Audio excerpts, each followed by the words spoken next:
3 new HardLore shirts out right now. Thank you. Deadbody just played the AEW pay-per-view in New Jersey. Just it happening at all. Absolute miracle.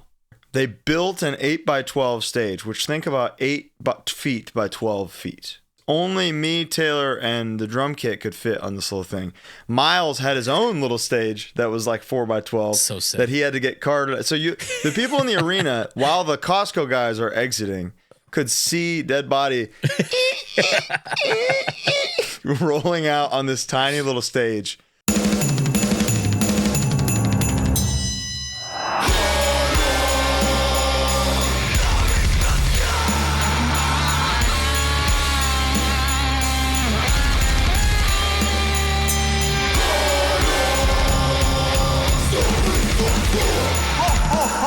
It's your boy Santa. It's HardLore time. Hello, welcome. It's HardLore time. How are you, Bo? I'm doing great today. We got a no pressure, just enjoyable, cozy. We love these. I don't think we've caught up like this in quite a while. Yeah. So this is a long time coming. What have you been up to? What have I been up to? I got a sauna. I'm a sauna guy now. Don't worry about it. You cannot believe this sauna. I'm obsessed. How do you? So when you said I got a sauna, yeah. I thought about it for about 5 minutes and it sent my brain into an incurable scramble. Yeah. Got a sauna is like fever dream type sentence. Yeah, it like doesn't make sense. It's full disclosure, it isn't like a traditional like heated stone dry sauna, which you can get, but they're like thousands of dollars. Like you don't have a home with a sauna room in it. Correct. I have a porch with a vinyl insulated sweat tent and a steaming machine that pumps steam into it, but it gets about 120 degrees, 100% humidity.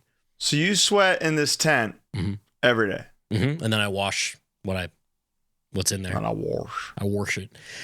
But it's nice, dude. You get home from the gym, jump in there for 20. I got a little, this is hilarious to talk about, but it's like an archaic steaming thing. So there's no Wi-Fi. There's nothing, no way to turn it on. So I got this little robot button that goes, that I can turn on. Oh, really? That's kind anywhere. of like what I have for this thing. And yeah, there you go. And that doesn't do that on its own. I got a guy back there, and I push this, and it sprays a little water at him, and then he knows and he's on. Yeah, so it's actually Alec. It's Alex back there. You wouldn't believe it. So yeah, I work out and I jump in there. That's what I've been into. Thanksgiving, I cooked for me and my mom. You cooked? Just me. It was great. What did you make? I didn't get a full bird. I got just like like the breast roast. Oh. With it, so it's just like a turkey breast, a whole turkey breast with like skin on it. It's all wrapped up, packed it with butter and herbs and stuff. I made mashed potatoes. I made a green bean casserole kind of thing, stuffing, and cranberries from scratch. Oh, wow. You like from scratch rather than the can? I just kind of wanted to do it because you can juice it up. I threw sage. So you did Thanksgiving. That's crazy, man. I did it. What'd you do? Good job. I bought the soda and the ice cream. Come on. What'd you get? Where's Van Leeuwen? I got a Van Leeuwen pint. I got a Jenny's pint. I got 2 McConnell's pints. Really? I got a bunch of. Oh yeah. Now they all came home with me. My stepdad made some dry ass turkey. Kyla made some unbelievable mashed potatoes, and she made all her pies. Kyla's my sister-in-law, Kyla, Taylor's wife, is perhaps the greatest pie maker in human history. I have to try. I've never tried anything she's ever made. I hate when she bakes because it's the week. Because I'm a pound fatter. Yeah. 4 hours later. Yeah. You know? Yeah. And that, like, I just worked off them nuggets from last year, you know? Literally. I just got those off. The Thanksgiving pie just added about another month of work for me. But it is what it is. Anyway, we're here today just to kind of chat for a bit, catch up. We're going to answer some questions in a bit. We've both been very busy. Yeah, and we have some heat coming. Yeah. If you're wondering, if you heard the end of last week's episode and you're wondering where that is, it's coming. But we just had to, kind of figure something out and plan something. And simmer down. We're at the end of the year. We've had a long year. We've had a successful year in terms of just kind of the stuff that we've done week to week on the show. We thank you all for sticking with us. We've had some dream guests. We've had some guests and new bands that we hope to introduce you to. There's a little bit of everything, you know. That's what we're all about here. So I would love to hear who you all want to see. So please drop a name below, who you want. We got some really cool people coming up. We got some big plans for next year. I think we're gonna take a couple trips. Also, I was gonna say, if possible, go way back. See if there's someone you want to run us back with. I think we're 2 years on plus. Yeah. You know, we're 2.5 years on. We can run some people back, even from the mini episodes, stuff like that. Yeah. I mean, Drain's been through a lot. Scowl's been through a lot. Right. It's high time for some reruns here. But yeah, thank you guys for this year. It's been lovely. We've been racking our brains week to week by some miracle, figuring out what to do. So now we're just taking it easy, enjoying, looking back at the year finally, and being like, that was pretty good. We'll have an official, kind of best of compilation episode probably first week of January. But for now, we're just having a nice time. It's been this last weekend was the first day that I've had to just sit. Oh, dude, you got to talk about your major development.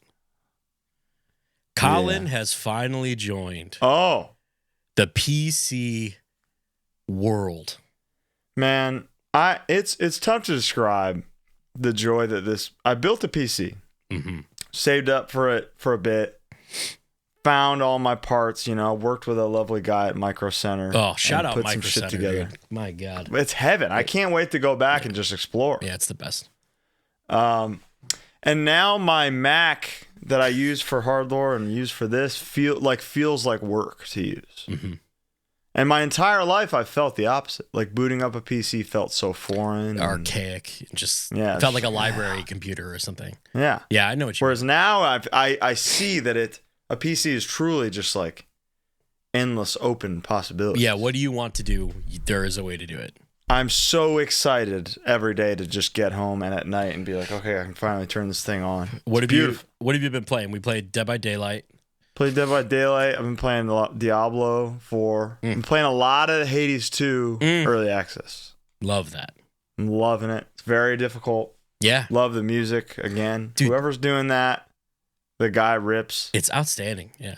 And this Fortnite season is perhaps the greatest of all time.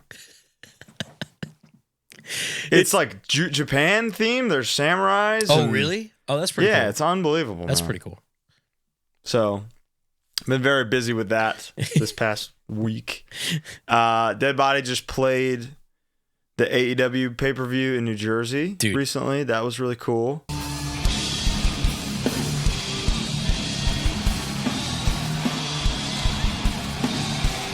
Talk to me about that. All right. Just it happening at all. Absolute miracle. Totally. We pitched this. I mean, I know Brody's been pitching this internally for like 2 years. Just some kind of live thing, as he's a musician and he works with musicians, and I've been doing music for them for almost 3 years now. Yeah. The answer was pretty much no right off the bat. Just in terms of like the logistics it would take and like with the venue and whatnot. And Brody persisted, and Dan Seeley from King 9 now works for AEW doing a lot of the prop stuff. And he kind of went above and beyond here and like found absolutely everything needed to make it happen. Like the audio package, the guys, sound guys and everything. And like, I would say we booked that show. Yeah. At the Brooklyn Meadows, kind of hoping it would happen, but expecting it not to. So, and both bands were playing Brooklyn. Both bands were playing the show, and it's like just in case. Just in case, yeah. Just in case this can happen. And if not, you're at a dope pay-per-view, you're in New York, you're eating. 100%. Yeah, no Ready? problem. It was going to be a great time regardless. Totally. Week of, it was like, it's on, we're good. So now the stress starts. Yeah. And I'm like, fuck. There's a little bit of me that's like, come on. Like, if it doesn't happen, it's fine because I don't have to be stressed out about it. It does happen. We're stressing out about it. Taylor's the king of stress, so he's freaking out. Making it happen then, we were told the gear would be like on a separate stage where it could just kind of live for the show, and we could walk up and play because we'll have already sound checked, already line checked. Yeah. But AEW was using a new size entrance stage for the first time. Bigger. Okay.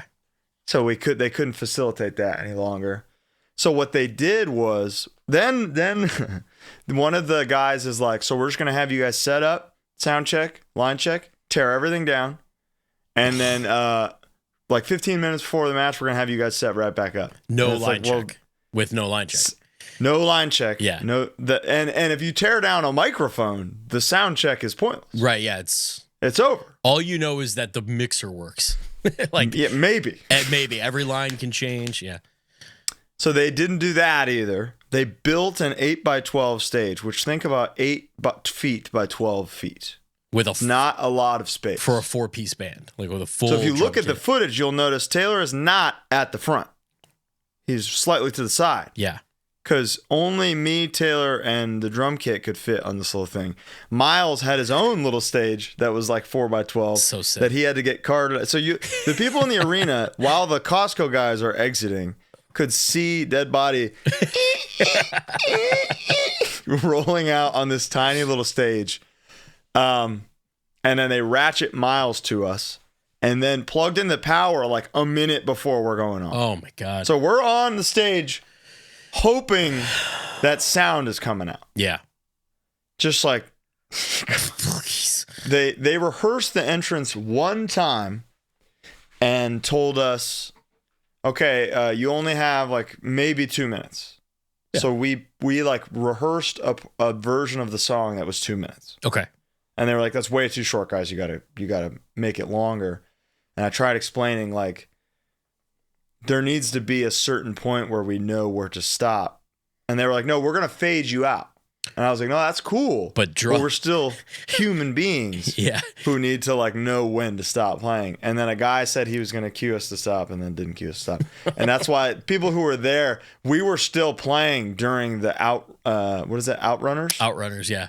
The Outrunners entrance in the arena. So people were like, what the fuck is going on? TV, I don't think it translated that way at all. I watched it. I watched the whole thing. You could not tell at all. From a home viewing point of view, it was flawed. I was like shocked at how well it went, and then to know how up in the air it actually was. Dude, legitimate miracle. I don't think it could have gone better, legitimately. Yeah. And it was just like Brody and I and Taylor have been through so much together in our lives, you know? Yeah.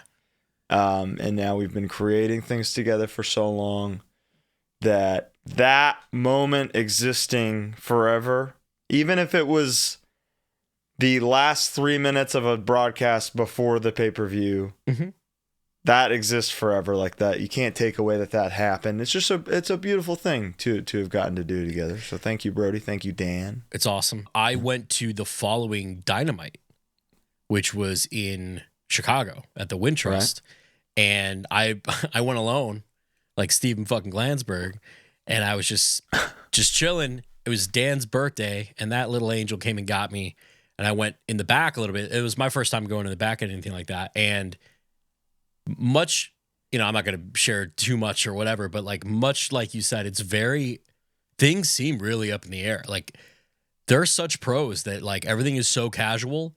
I walked in and somebody was standing there who I recognized right next to where Dan and I ended up, and I was like, oh shit, there's that guy. And then 20 seconds later, he's in the ring. He was just like on his phone, just like chilling. And it's just crazy. I guess it's kind of like us before a set. Yeah, for sure. It's the same thing. For sure. Where you and I are literally talking as if we were right now. Yeah. And you're like, they're ringing out. Yeah. waiting for you to walk on. It's awesome. But yeah, I think it went really well for you guys. I thought it was really cool. And then also, a little bonus was Buddy's 4-way match closing out the pre-show was Eyes Adjust, and that was fucking sick.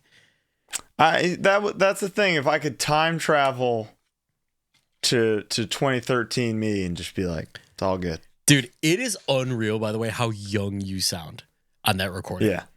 I know it's that long ago, but it's still just like crazy how much your voice is just I sound 18 on Sleep Therapy. I sound 19 on Love There's a Law. And then I sound 83 on Disharmony.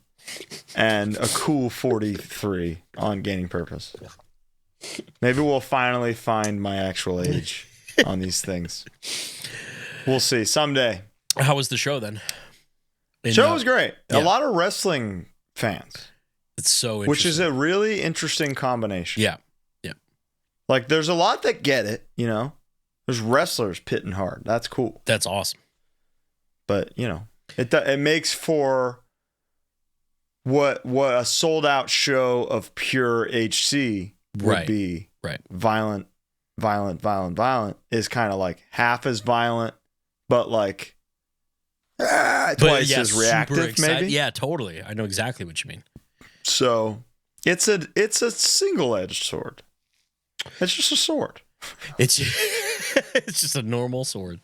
Yeah, it's a nice sword. That's sick. I'm glad it all went well, you know. And Me too, man. It was really funny seeing. There was a moment, I don't know if you heard, where Anthony was just behind the desk, the commentator desk on the pay-per-view. No way. He was just back there. Holy shit, that's incredible. Yeah, just stuff like that where it's like, like it was fun, and I don't know. Oh, dude. The Rizzler, seeing him in person, he's the smallest single object I've ever seen. So it's like Rizzler, Chili. Yeah. No, dude, I was saying all day back there, I was like, he reminds me of Chili. The Rizzler reminds me exactly of my 7-pound Chihuahua mix. It's unbelievable. I swear to God that I can back that up. But dude, it's really sweet. You know, the meeting the Costco guys, AJ, the dad, sweetest guy, total pro. Yeah. In the back, he was meeting Adam Sandler's kids and shaking all their hands. And he didn't know they're Adam Sandler's kids, but he was shaking their hands individually and being like, "Nice to meet you. Bring the boom. Nice to meet you. Bring the boom." To every single one.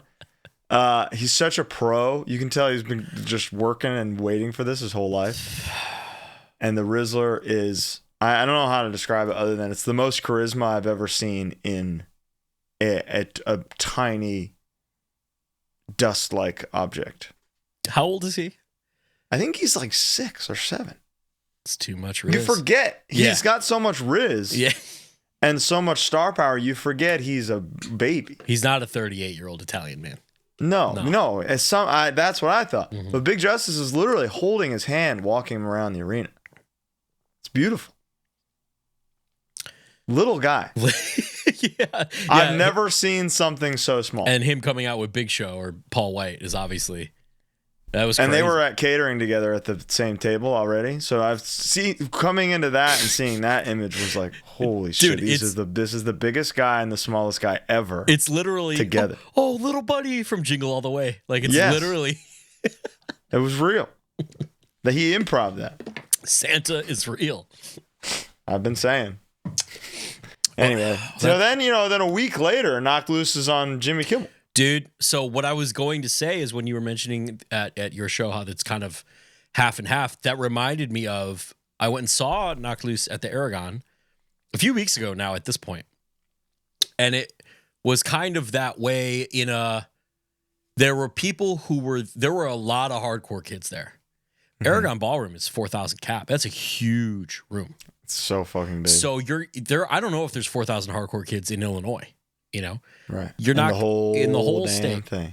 Or in the whole, maybe even in the Midwest. I genuinely don't know. So you're not going to have 100%. Like the ratio is always going to change, as it should. I think that's a good thing. When you do see that thing where there's like push pit, sing along, couple hardcore pits, people just boozing who only know the songs and who will now know the Poppy song. You know what I mean? It's a very interesting thing, dude. Did I talk about their show at all? Just about how I don't know, but that lineup is truly like a work of art. It's you got Military Gun doing their thing, Lock the Fuck In. Drain is like the ultimate crowd pumper upper. Yeah. And they'll get anybody. And then the Garden. The Garden does their own weird wild shit, art shit. Yeah. And then Knocked Loose just like killing it. And their level of the production, the set, the lighting design, and the shit that Taylor was doing, and they were just describing how they were like a good example. And I think I saw this on Alicia's show with Brian, where it was like, yeah, we were gonna do scrims of trees in like a forest or whatever, and then it was like, why don't we just make trees? And they just fabricated a forest. And it's just insane. Like it's the most pro shit. It looked awesome, and the Kimmel show, I watched that live too, and it was like, or not live, I think it's a couple hours recorded at that point. But it was like, that's exactly how they brought it at their show. Like it was the exact same thing. Nothing. They did their thing on TV, which is great for everybody. And I've seen people be like, this isn't going to do anything for anybody. I mean, that's just not how that works. If that gets one person in hardcore in some way, even if it's a long road, it's a net positive. It's a beautiful thing. The example of some kid staying up late watching this and is going to go to school and blah, blah, blah. It's like, okay, yeah, maybe that isn't happening because kids aren't really watching television. I don't watch television. Fine. I get that. Yeah, but look at how it did on Twitter and shit. That's exactly right. No, it's on social media. It's all over the place. That is what they're going to see and check out, and that is a net. I see both sides of the coin. I see the net positive, see the net negative, whatever. I do, or I guess it can't be. They're mutually exclusive. So, but I think of it as a net positive overall. 100%. I also think the factor people aren't thinking of is that Knocked Loose is a band that, like, on their big European tour that they're doing next after this Kimmel thing, Harm's Way and Pest Control are on there. Exactly. Those are the ways in which it grows everything overall. Exactly. And they do. There's bands that don't do those things. There's bands that have these wildly successful moments and then completely change their path and bring a bunch of random fuckers up with them. This is clearly not the case. So there's many factors that must be considered. We've known this all along. I believe we've championed them for the existence of the show, and I know I have personally. I won't hear any like, they're not a hardcore band. I'm not going to hear that. Yeah, the ethics are all there, and they are paramount at the end of the day. Yeah. And they're in the midst of their massive level up. They could not spend all of this money on these new things, leveling up their live performance, and just be complacent and keep that. But they're putting it all back into it. Mm-hmm. And without oversharing, like, they have a pretty sizable crew that tours with them, and they're all hardcore kids. Everyone in there. I saw there was multiple God's Hate shirts on the tour. You know what I mean? It's like they're keeping it in the family. It's a good thing. And one thing that I want to raise is like, okay, maybe the style of music that they're playing that's on national TV is not something that you think is going to catch on or think that should catch on, but those ethics and the way that band operates and runs himself is something that should catch on, and that is 100% overall a huge and great thing. That's what HardLore's all about, baby. All right, we're gonna transition now into Question World. Here we are. If you haven't joined the HardLore Discord, what do you do? This is where it happens. This is where it happens. We're in there from time to time. This is where we what do we do, Colin? We gather. We harvest. We hunt and gather. We hunt and gather in the Discord. So this is, join that, and next time we do one of these, you'll be part of it. All right, what do we got? What tuning is Holy Blade in? E flat. That's higher than I would think. Alex got a pretty high register, though. We wanted to keep it OS. Yeah, true. Somebody asked about Deadbody playing House of Black at the Ring. How fucking awesome did it feel? Very awesome. Was the stage moving as you were? Stage was not moving. They ratcheted it. They kept it real safe. But there was a moment I remember at first ringing out and hearing sound was like, oh, thank God. Yeah. Like, okay, we're good. We could hear ourselves by some miracle. And I remember just I was like, I'm going to make a conscious effort to just look at Nate for a minute. Fuck yeah. And just take it in. Yeah. You know? Yeah. Watch him from behind and then like looking up and it's like, all right, yeah, this place is full. This is crazy. I didn't get tunnel vision, which that is the most people I've ever done anything I was going to ask. Yeah. Right. So I was able to really like scan the room, take it in, enjoy it. And it was really special. There is a moment, and I posted a little screenshot of it. It's when you're doing a crazy neck move, which is, good Lord. I'm hurting, man. But Dan, there's a point where you could see Dan and he's literally like scratching his head, just like, wow, like it worked. He did that. Yeah. So I hope so. And also, if anybody stuck around for the end of the pay-per-view, there's a really funny moment where after Darby crashes into the Death Riders car, where Dan's like, Darby, what are you doing, dude? You can't park here. It's so fucking funny. And then Darby pushes Dan. Him, So Josiah also works for AEW now. Yeah.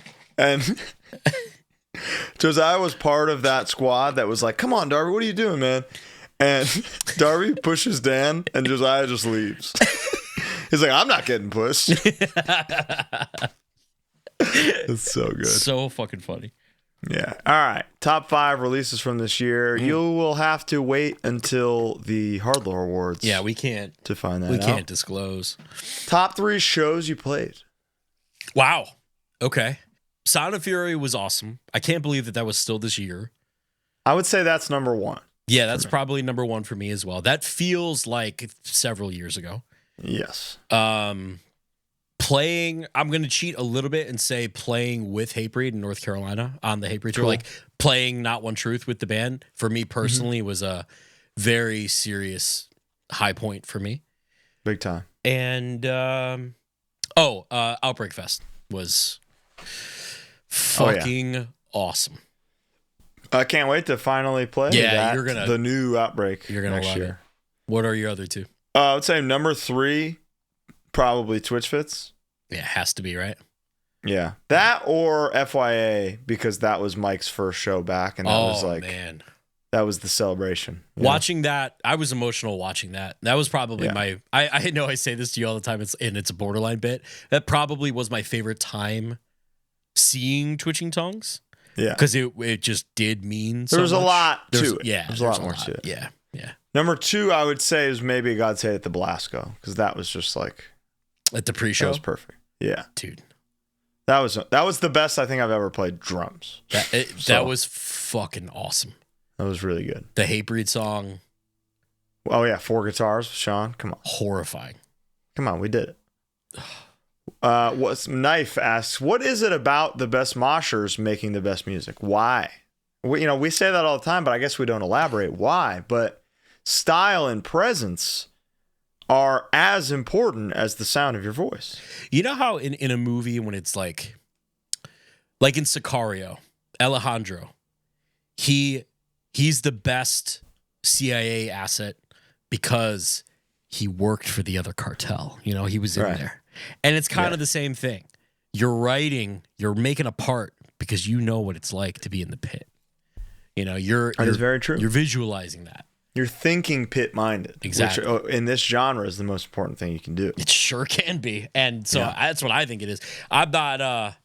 you saw a funny video recently of me moshing to Internal Affairs at the Darien Sports Oh, Flex. my God. Here it is. It's so awesome.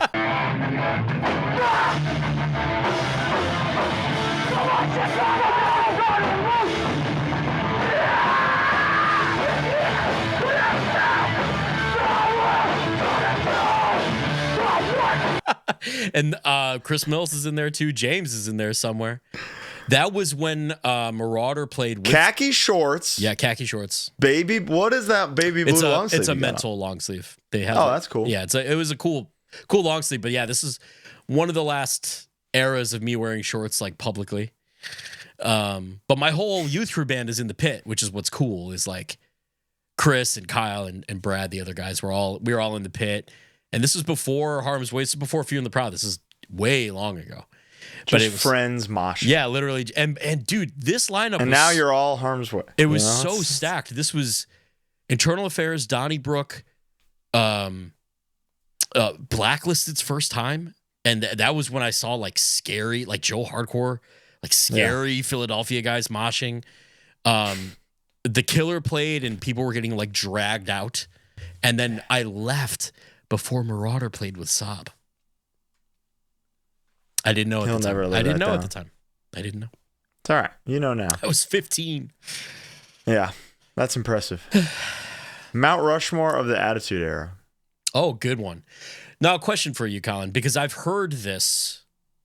Do you consider Shawn Michaels part of the Attitude Era? Yes. Yeah, okay, thank you. Because I've heard that, no, he was like the last and he was gone because he lost his, No, because the beginning of DX was a counter to NWO. And Attitude Era is definitely like the mantle is on Steve Austin. Yeah. But like all of the, if it was just Steve Austin, it wouldn't have been anything like that. Right. Like it wouldn't have been as substantial. So I'm glad to hear you say that. Austin. Yep. Rock. Yep. Kurt Angle. Interesting. I thought he would have been after Attitude. The GOAT, dude. No. I'm not saying he's not. Yeah. I just thought he was later. No. Okay. He was at the tail end of it, but like he was absolutely untouchable. Mick Foley, probably. Love it. Great answers. I'm going to say HBK, Austin, Rock. I'm going to go Taker because that's what kind of like his mystique and his shit with Kane and the brothers. Yeah, I mean, I loved all that. That's what kept me like interested. Was I needed the like weird dark shit. I needed that. I think Austin is the greatest wrestling star of all time. You think so? Yeah. He you talk to anybody who's like, I used to like wrestling. When Stone Cold was there. Yeah, that's the answer. Stone Cold and The Rock, they generally say. Yeah.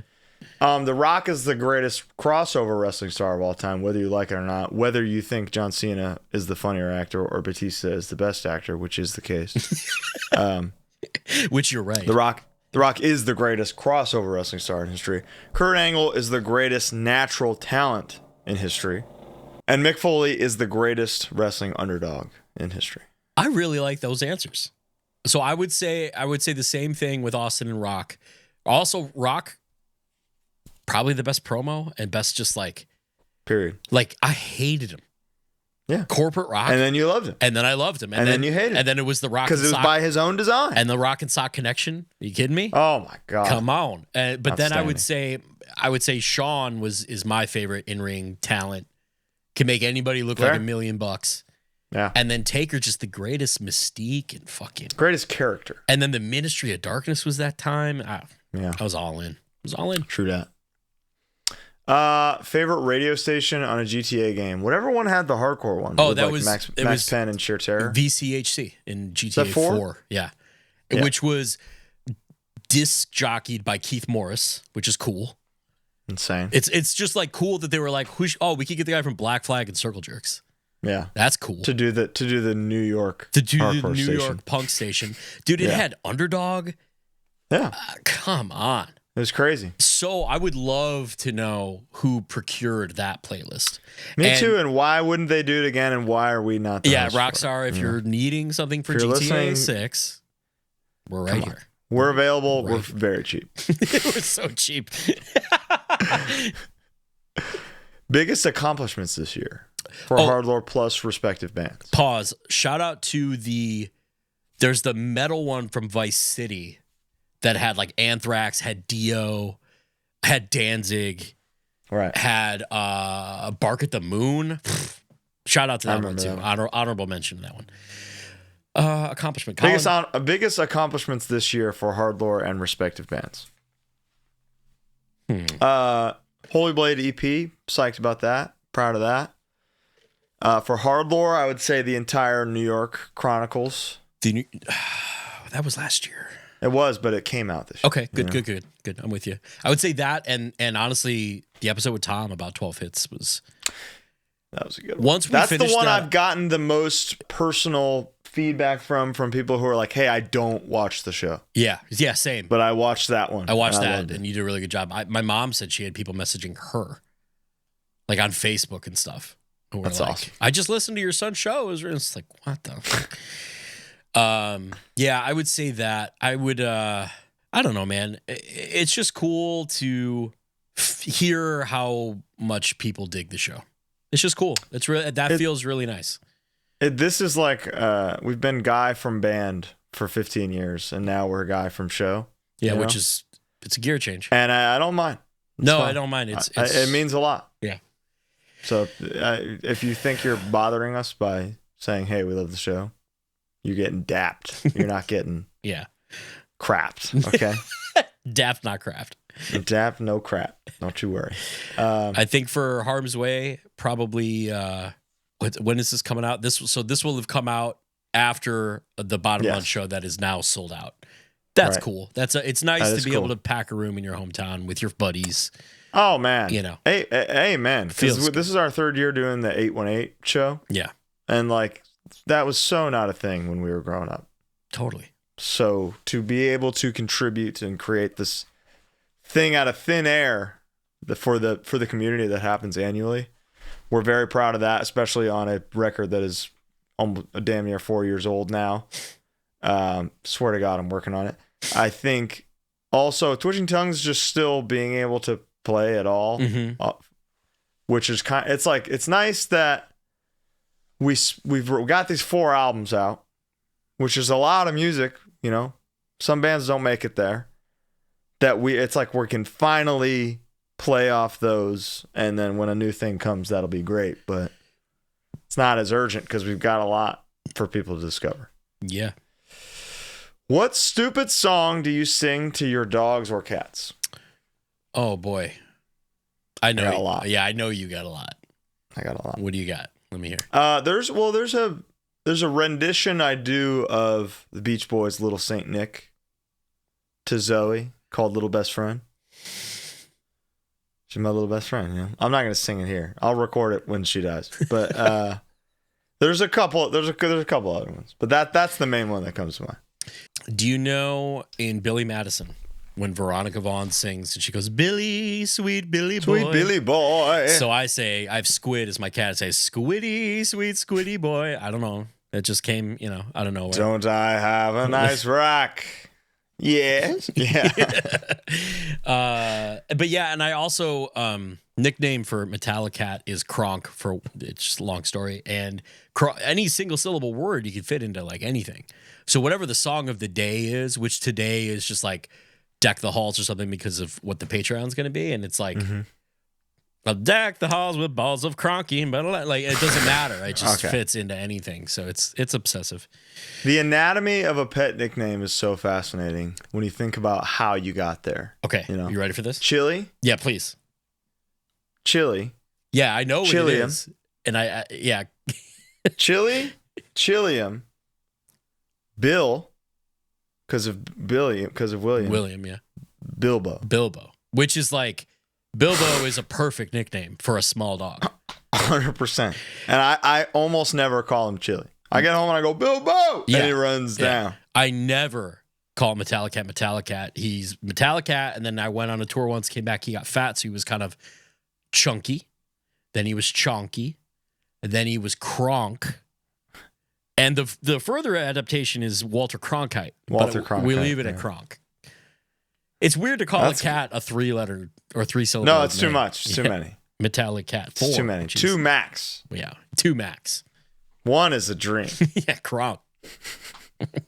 Somebody asked, thing you're most proud of with the podcast this year? We kind of answered that already, but that it's still going. Yeah, dude. You know, that we've been able to figure out something to talk about every week. There's a lot of weeks in the year. Tired, but I love it every time. Yeah, it's awesome. I feel very lucky.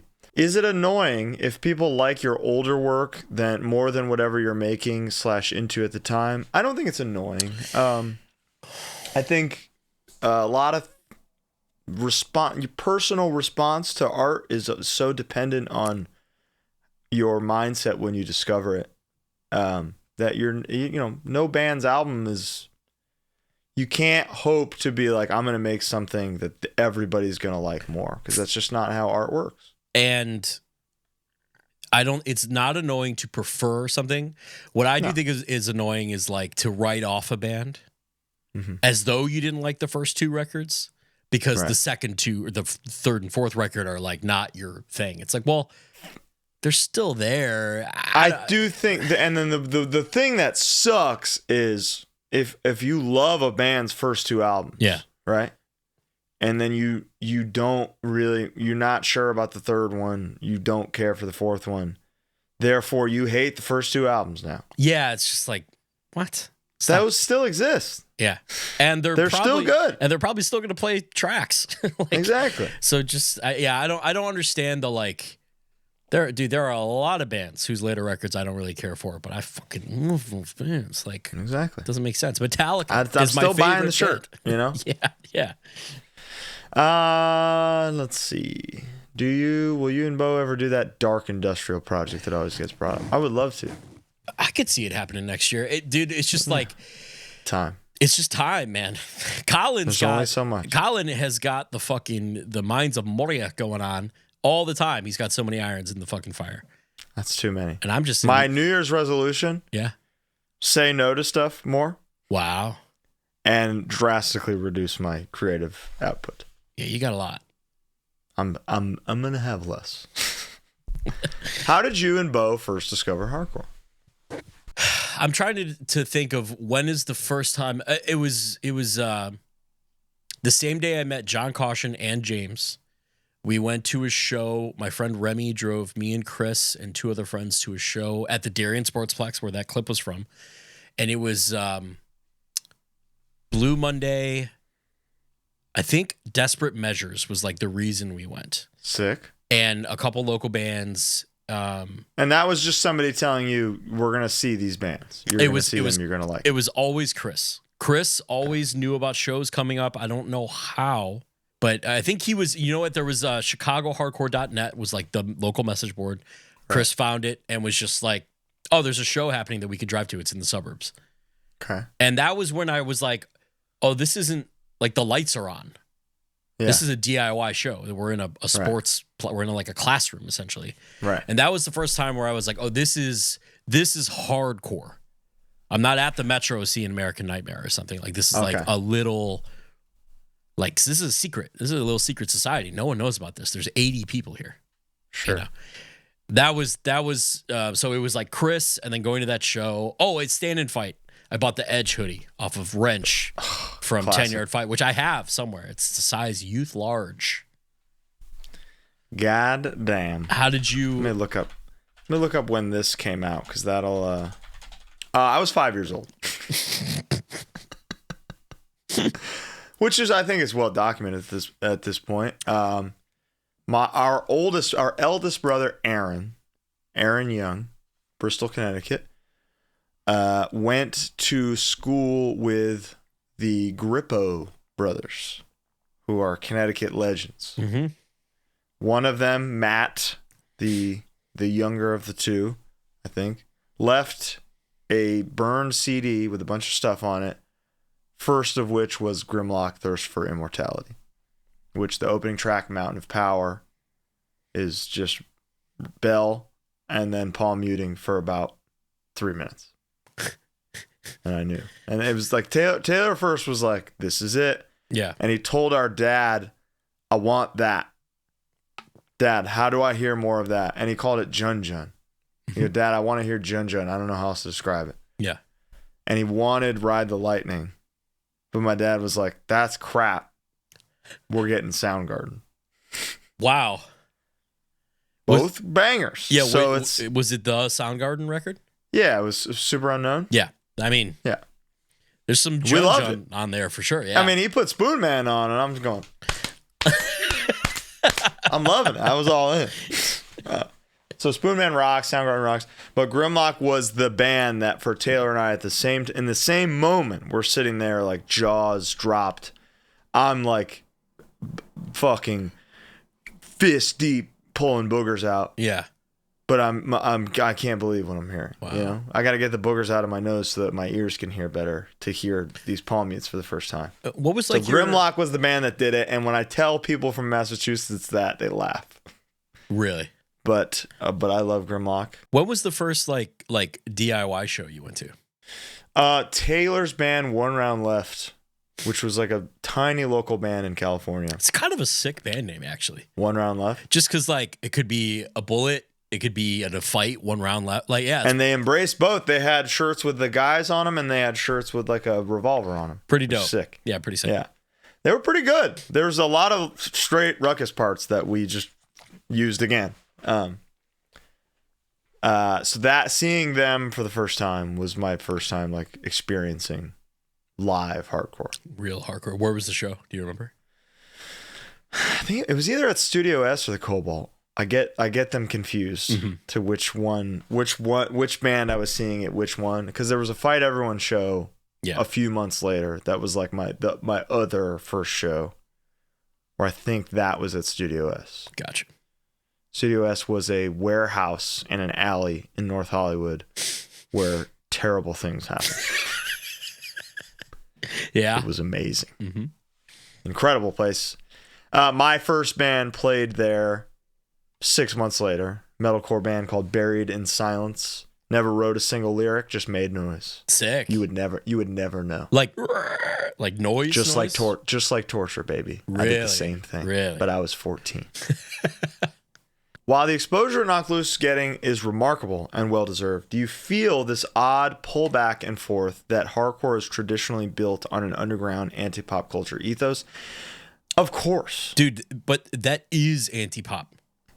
Like, it doesn't matter. I mean, it is, because my dad knows better, but like my uncle or aunt, what is this? watching that would be like, what the fuck is this? And they'd change the channel. Like, I understand that it's on a national late night show. I get that aspect, but like, but that's still insane. So was and that's still not going to be the norm. So it was like X Games and MTV2, Headbangers Ball. It's like Tony Hawk sold 1 billion copies. Exactly. Tony Hawk is as mainstream as it gets, and you got all kinds of hardcore and metal bands on there. You got Ended out of that. Yeah. You got Cosmic Joke out of that. Yeah, come on. So I could go on forever, baby. I just don't think it matters. No, everybody's overthinking it. Everybody's overthinking it. Like, and here's the thing: there will always be DIY hardcore.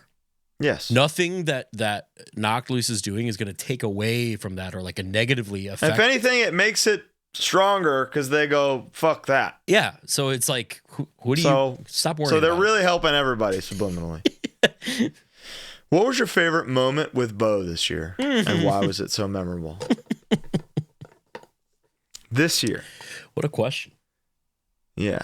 I think Family Feud was like unbelievable. Family Feud was awesome, especially some of the like crazy coincidences that happened. Yeah. Then they were not coincidences. We'll call it that. It was all the master plan that came together. I just mean to say they weren't planned. Like that wasn't staged.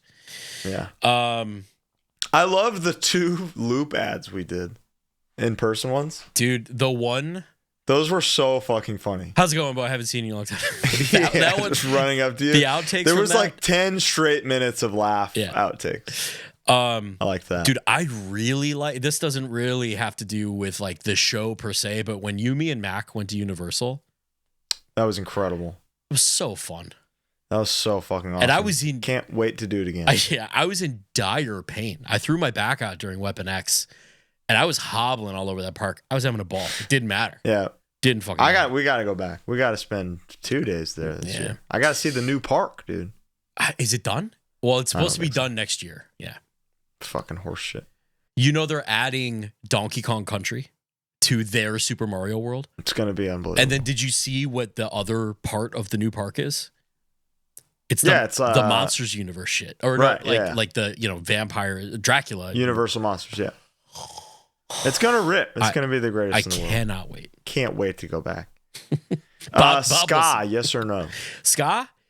Always. Ska without horns except for boss tones. That's my stance. Ska with horns, now more than ever, is my answer. My favorite type of ska / reggae is Time Bomb by Rancid. There's some horns in there, probably tucked back. Way back there. Taylor and I were discussing the other day. I think Rancid might be one of the coolest band names of all time. 100%.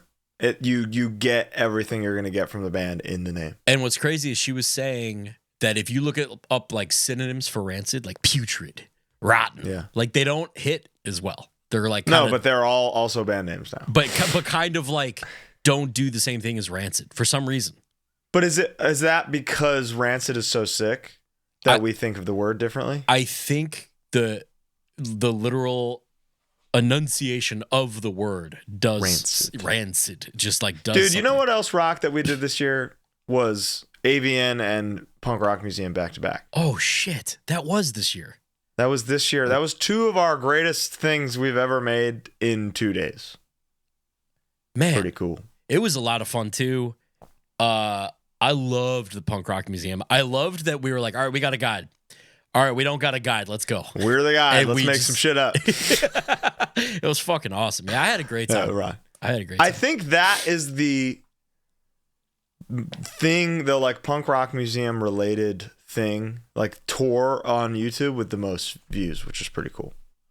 Oh, really? We're the number one tour of the Punk Rock Museum. Awesome. Pretty cool. At Riot Fest this year, they had in a little mock-up of the Fireside Bowl, they had items from the Punk Rock Museum. Like things that you and I saw were at Riot Fest this year. It's wild. It's crazy. It was wild, yeah. I just keep thinking about how all the Misfit stuff says on loan from John Brannon, who is the singer of Negative Approach to the Uninformed. So fucking cool. So fucking cool. And they were like same time. They were around at the same time, but he just loved them. There's a set of the Misfits where like in between songs, some dude from like a TV or radio show was doing an interview with them live on stage, and they were just like doing an interview with the audience there. It's like in the set, and Negative Approach also played that show. It's the best. Unbelievable. Hardcore trends we need to leave in 2024. Twitter. Dude, Reddit. Twitter's over, man. It's so fucking shot. It's shot, dude. It's crazy how much better the world would be if we all just fucking got off of it. It's such a pile of shit. Fuck you, Elon. Twitter sucks. X. And people who actively call it X, get his fucking tiny little cock out of your mouth. Shut the fuck up. Place sucks. I'm trying to think of actual trends within the community that I dislike. You know, because I can't yuck someone's yum. I think the mindset of, dude, here's one. Don't worry about gatekeeping. Just don't worry about it. When I was fucking 14, 15, I was welcomed into the scene by all the older guys who were younger than I am now. You know what I mean? Sure. They were in their 20s and I was a teenager. And but the thing, I think people's concern is how great the barrier of entry is now, you know? But you can get in from so many places, much like a band playing on Jimmy Kimmel. Sure. You know? But how many stories have you heard of like, oh, this scene was really good like 4 years ago and then everyone moved away from college and then the scene kind of died? Sure. That is the thing. The ebb and flow is the thing that happens. But I just don't think Gorilla Biscuits have a song called No Reason Why. And it goes, there's no reason why to beat up on the poser skin. There's no reason why to keep the little kids from getting in. And it's just all about like, just if somebody asks you something, just like provide, like share. It's a community. Like maybe you can be the one who keeps them coming around. Totally. None of us got into hardcore knowing all of our shit. And that's just a ridiculous. We all got here from a Grimlock CD that people laugh at you about later on. Sometimes you're 5, sometimes you're 15 sometimes you're 25. Totally. And that's sad. But it's, you end up here nonetheless. And that's what it's all about. Yeah. And Judgment also has a song called No Reason Why. And the lyrics are all in Japanese, except for the words No Reason Why. So it's pretty cool. Do you have any trend that you're particularly? Trend? I think if you army crawl on stage, I should be able to stomp your fucking head like jelly, you know? completely. That's for me to crawl on. Like- I also just spit there. What are you doing? Like Death Proof. Like when they crush Kurt Russell's head. Jelly. No, you're fine. I think everybody just if something's a trend, trends are looked back at stupidly a year later. Yeah. So trends don't live forever. Just let people do what they want. Let them live. Some trends I would like to see is like better stage diving, something we've been championing for a long time. Run and jump, don't fall. You know. I just want to hear more great new bands. How about we focus on that? That's the trend. The best. The trend should be great new bands. Don't worry about writing the hardest part. Don't worry about writing just also be your fucking selves. You know? You don't need to lie. You don't need to lie. You don't need to be the hardest band ever, but like twig breakable limbs aplenty, you know? Little stick scrawny men. Just play what you know, okay? You can talk about how school is hard. It's fine. It is That's fine. hardcore too. Yeah. Somebody said favorite type of dog in all caps. Dude, you know what? I have kind of the most cliched answer, but every time I see a golden retriever doing anything, it makes my day. They're very kind. Dude, they just look like when they're just Pure. holding something and the tail is going insane. I'm happy. I'm so happy. That's the best thing ever. So that's my I'm answer. a big schnauzer guy. Whether they're miniature or giant or regular. I love them all. The giant schnauzers is one of the craziest creatures I've ever seen in person. It's the thing that should not be. But somehow it be. Wild. Favorite horror movie of the year? Well, I got tickets on Christmas Day for Nosferatu. So I'm sure that'll be your answer. I'm hoping that'll be my answer because it's the one I've seen this year. Yeah. I mean, I talk about it all the time. It's probably Oddity. Over the Substance, I thought. Yeah, I love The Substance, but Oddity really rocked me for a horror. Like, I'm horrified. Yeah, right. By this. Yeah. It's got to be Oddity. Fucked me up. Are you going to see Nosferatu? Oh, of course. I almost went yesterday. Oh, really? An early screening? Damn. Yeah. It's so early. I know. We're going Alamo Draft House. Yeah. You're gonna have a great time. You're gonna get some wings. Fuck yeah, churro popcorn. Maybe a mozzarella stick. Beautiful. Can't wait. How difficult is it to come up with fresh new music after a double-digit number of years in a genre that can be very derivative by itself? Where is the middle ground between repeating yourself and experimenting too much? Incredible question. It is extremely difficult, and that's why I start so many new bands. Because now, what I used to do was one band would be my way of getting out every kind of idea, which people did not react well to. Sure. Now I have a different avenue for like every extreme thing I can possibly think of. You got all the stones. They're all there. So if I have something that doesn't fit with one, I can easily place it in the other. Of course. And that to me is the solution. People think I'm crazy. He's in so many bands. Oh. When in reality, I'm sane for that because now they can all be their purest form. The only thing I think is crazy about that is that they're all active.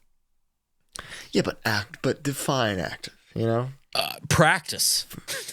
Practice fucking sucks. Dude, practice is I got practice tomorrow night. I can't stand it. I do too. For both, for two of them, and I'm already thinking about it. Ugh. Practice sucks, man. It's the worst. But I like the meme that's going around today on stories. It was amazing. It's very good. Here it is. Beautiful. And the only people I see in the screen captures of it are all in your bands. Yes. or like you can tell they're like the guy in their band. Yeah. You know? It's amazing. Somebody brought up the hope that things like Knocked Loose on Kimmel would lead to a resurgence of music programming on MTV. If they revived Headbangers Ball and asked you two to host it, what would you say?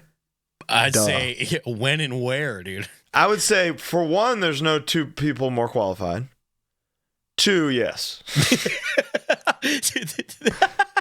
They offer this to us. We say, you've made a great selection. Yes. Yeah. I would say, how dare you make such a great decision? because there's no two people more qualified. Like I'm gonna, for some reason, I would think to sell us even more after receiving the offer. Yeah. But MTV, if you're listening, there's no two men more qualified. And yes, I think if you really had the autonomy to pick the bands and there wasn't pressure from, whatever, like even Josta I would understand. I think that has to come with it. Is like, labels are like, hey, we've got this coming up. Okay, this is this new thing. But also, let me do my thing and ball. So there's got to be a ratio, like a 75-25 kind of thing. But if you could do it, I think it would be worthwhile. Yeah. I think it would be worthwhile. But God, they're not letting go of fucking reality bullshit. No, dude, ridiculousness kills all day. They don't need anything else. How can that be? Listen, I love Rob Dyrdek, but I don't get it. That show I don't get. It never clicked with me. I like Rob Dyrdek. I loved Big Black. Dude. That's one of the greatest entertainers to ever live. Man Pond? I saw him once. Did you know that? What was he doing? He was at Woodfield Mall. He was doing a signing, but I saw him walking. And the line for the signing was insane. It was at Finish Line. He was doing a meet and greet. But I physically saw him. It was right before he died. But Robin Big was incredible. And I love Fantasy Factory too. Oh yeah. Both shows. Outstanding. He's a historic grinder. He's incredible. Big Black was genuinely one of the funniest people to ever live. So fucking funny, dude. R.I.P. Top 5 album closing songs. This feels like a whole episode. I don't know if we can give this up. Should we I think we'll say coming soon. HardLore's best favorite album closing song. Have we not done album closers? No. Wow. Coming in January. Yeah. So we should do openers and closers. We've done openers. We did openers and not intros. Right. Right. We did openers. Closers. Could you guys give us one confirmed guess for the new year? Yeah, we already spoiled Porter last week, so that Mark Porter from Floor Punch is happening. Jeremy Bohm, Touche Amore, he's coming on very soon. Todd Jones, Nails, coming on very soon. What more do you want? We'll probably have Missing Link on early next year, We're all coming. Brittany Drake, she's coming. Full episode. Haven't asked her yet, but she's in.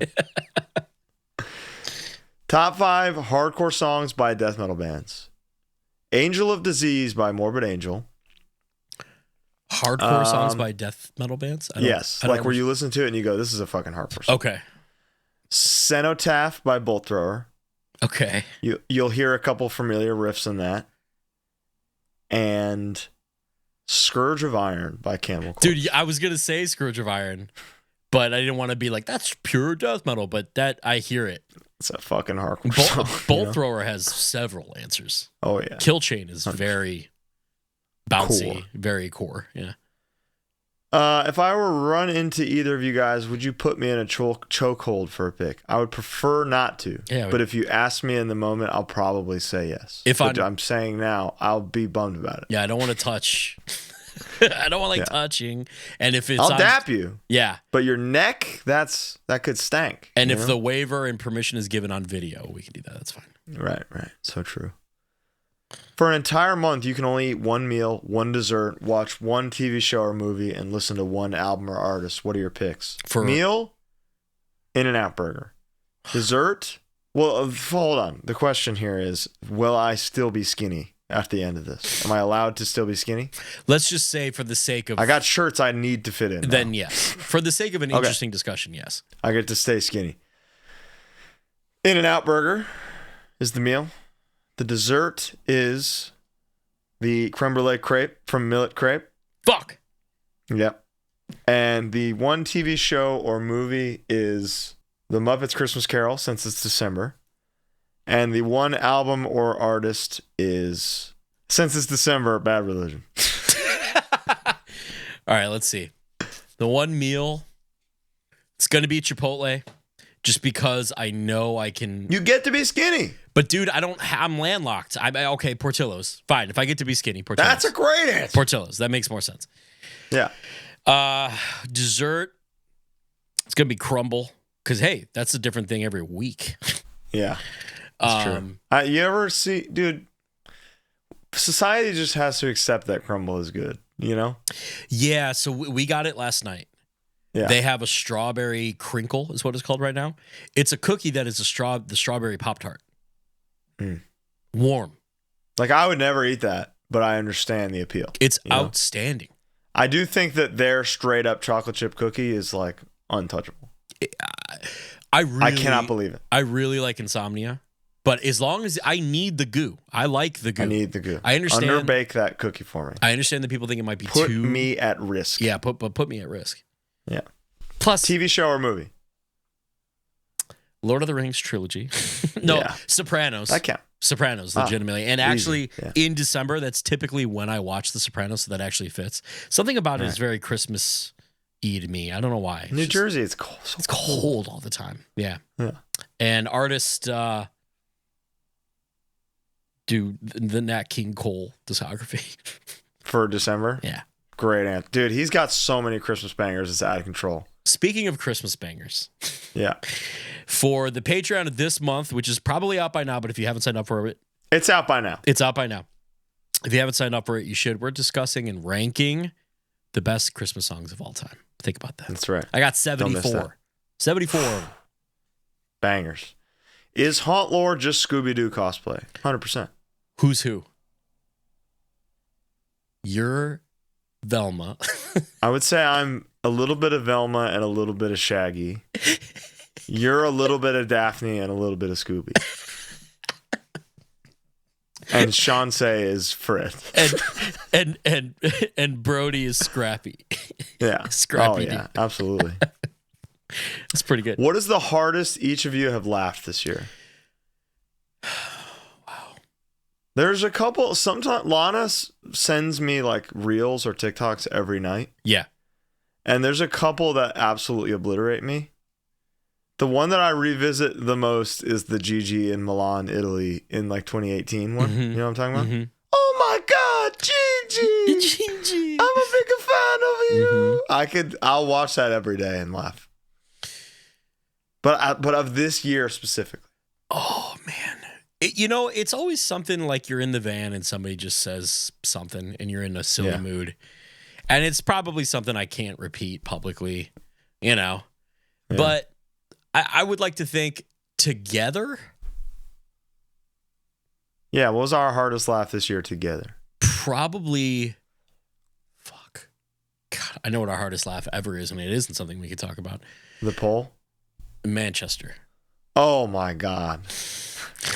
But perhaps something in dude, the fucking poll. Oh my God. Dude, I think Frank Castle beat the poll. Yeah, I think so. We were too. laughing for 2 days. I feel like AVN, we were just like giggles. We were just the whole day because it was so uncomfortable that we're all just hee hee hee. I can't We think got of the a peep- specific we thing had the pee-pee ha-ha. that really popped me. No, it's definitely just something somebody said on Fortnite one night or something that Yeah. I can't remember. Are festivals worth it in terms of pay, merch sold, fans gained? Yeah, 100%. They're the best. They're the best, and there's several bands who that's exclusively how they're able to operate.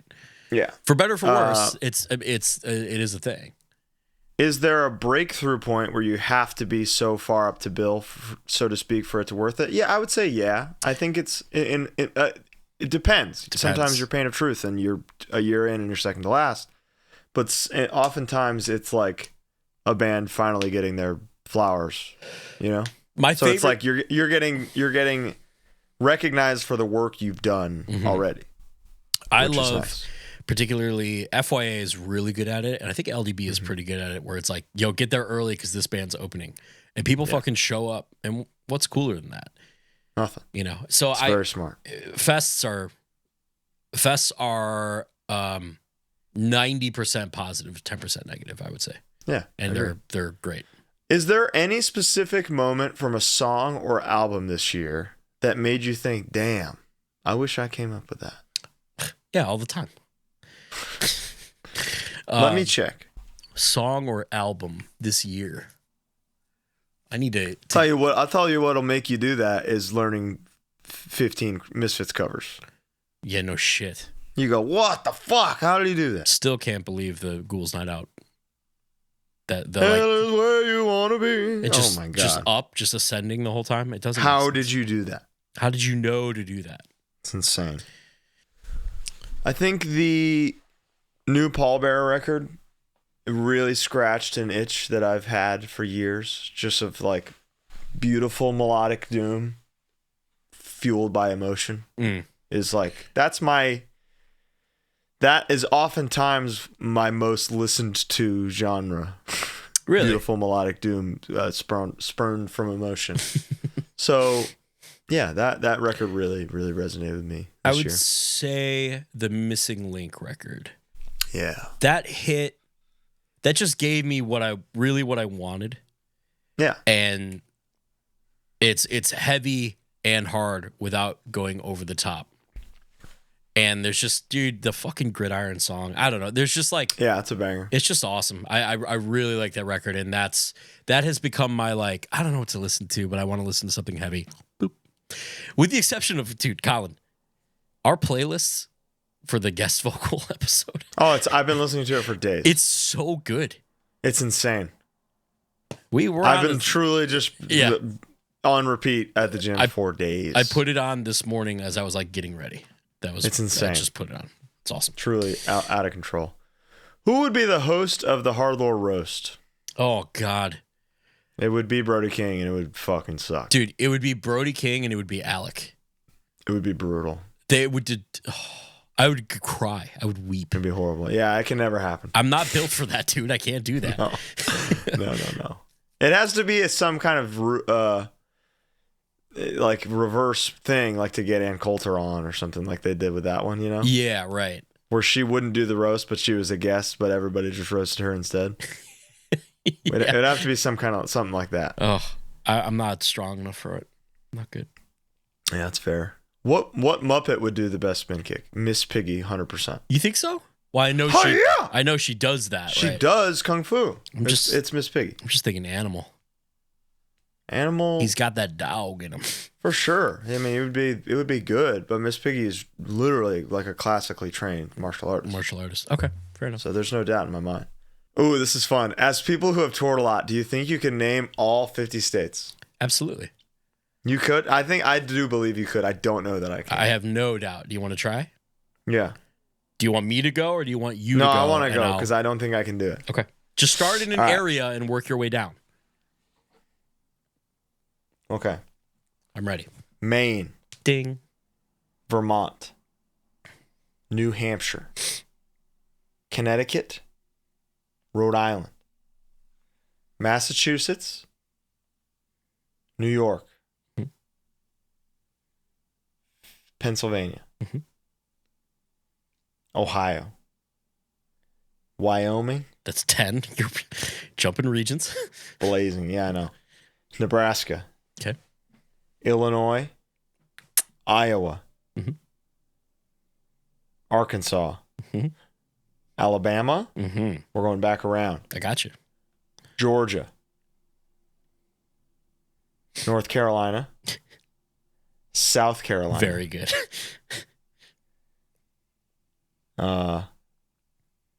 Florida. Mm-hmm. Huge. It's a big one. Big one. Did I get the whole East Coast already? Nope. Missed a big one? Couple. Maybe. I ended at what? Pennsylvania? Yeah. Oh, Maryland? Very good. That's 20. 20. Killing it. Yep. East. We'll go back. Mm-hmm. We'll go back there later. Okay. I got Georgia, Texas. Yeah. New Mexico. Mm-hmm. Arizona. Here we go. Nevada. California. 25.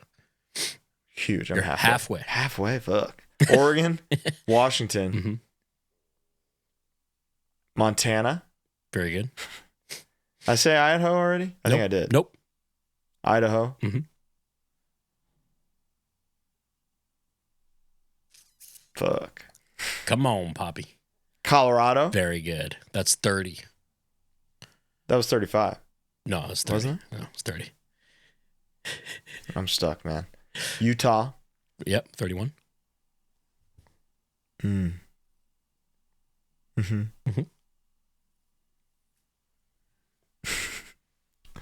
All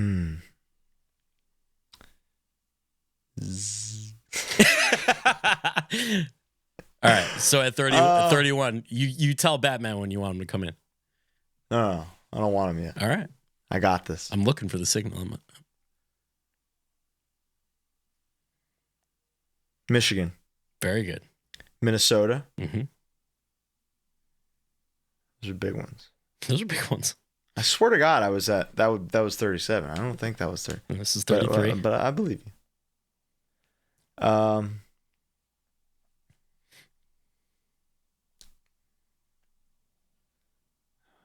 Wisconsin. Very good. Oh. Alaska. Very good. Hawaii. 35, 36. Forget about those. Mm-hmm. 14 more? Mm-hmm. Seems like a lot. Mm-hmm. And I'm missing some East Coast ones still, you said. Mm-hmm. I don't know. Are you ready? Yeah, hit me. Delaware. Oh, Delaware. Huge. Virginia. Classic. West Virginia. I remember that one. Tennessee. Huge. Kentucky. Yeah. Indiana. Ah. Never remember that. Mississippi. Oh, that's where my dad was born. Louisiana. Mm-hmm. Oklahoma. I would have gotten there.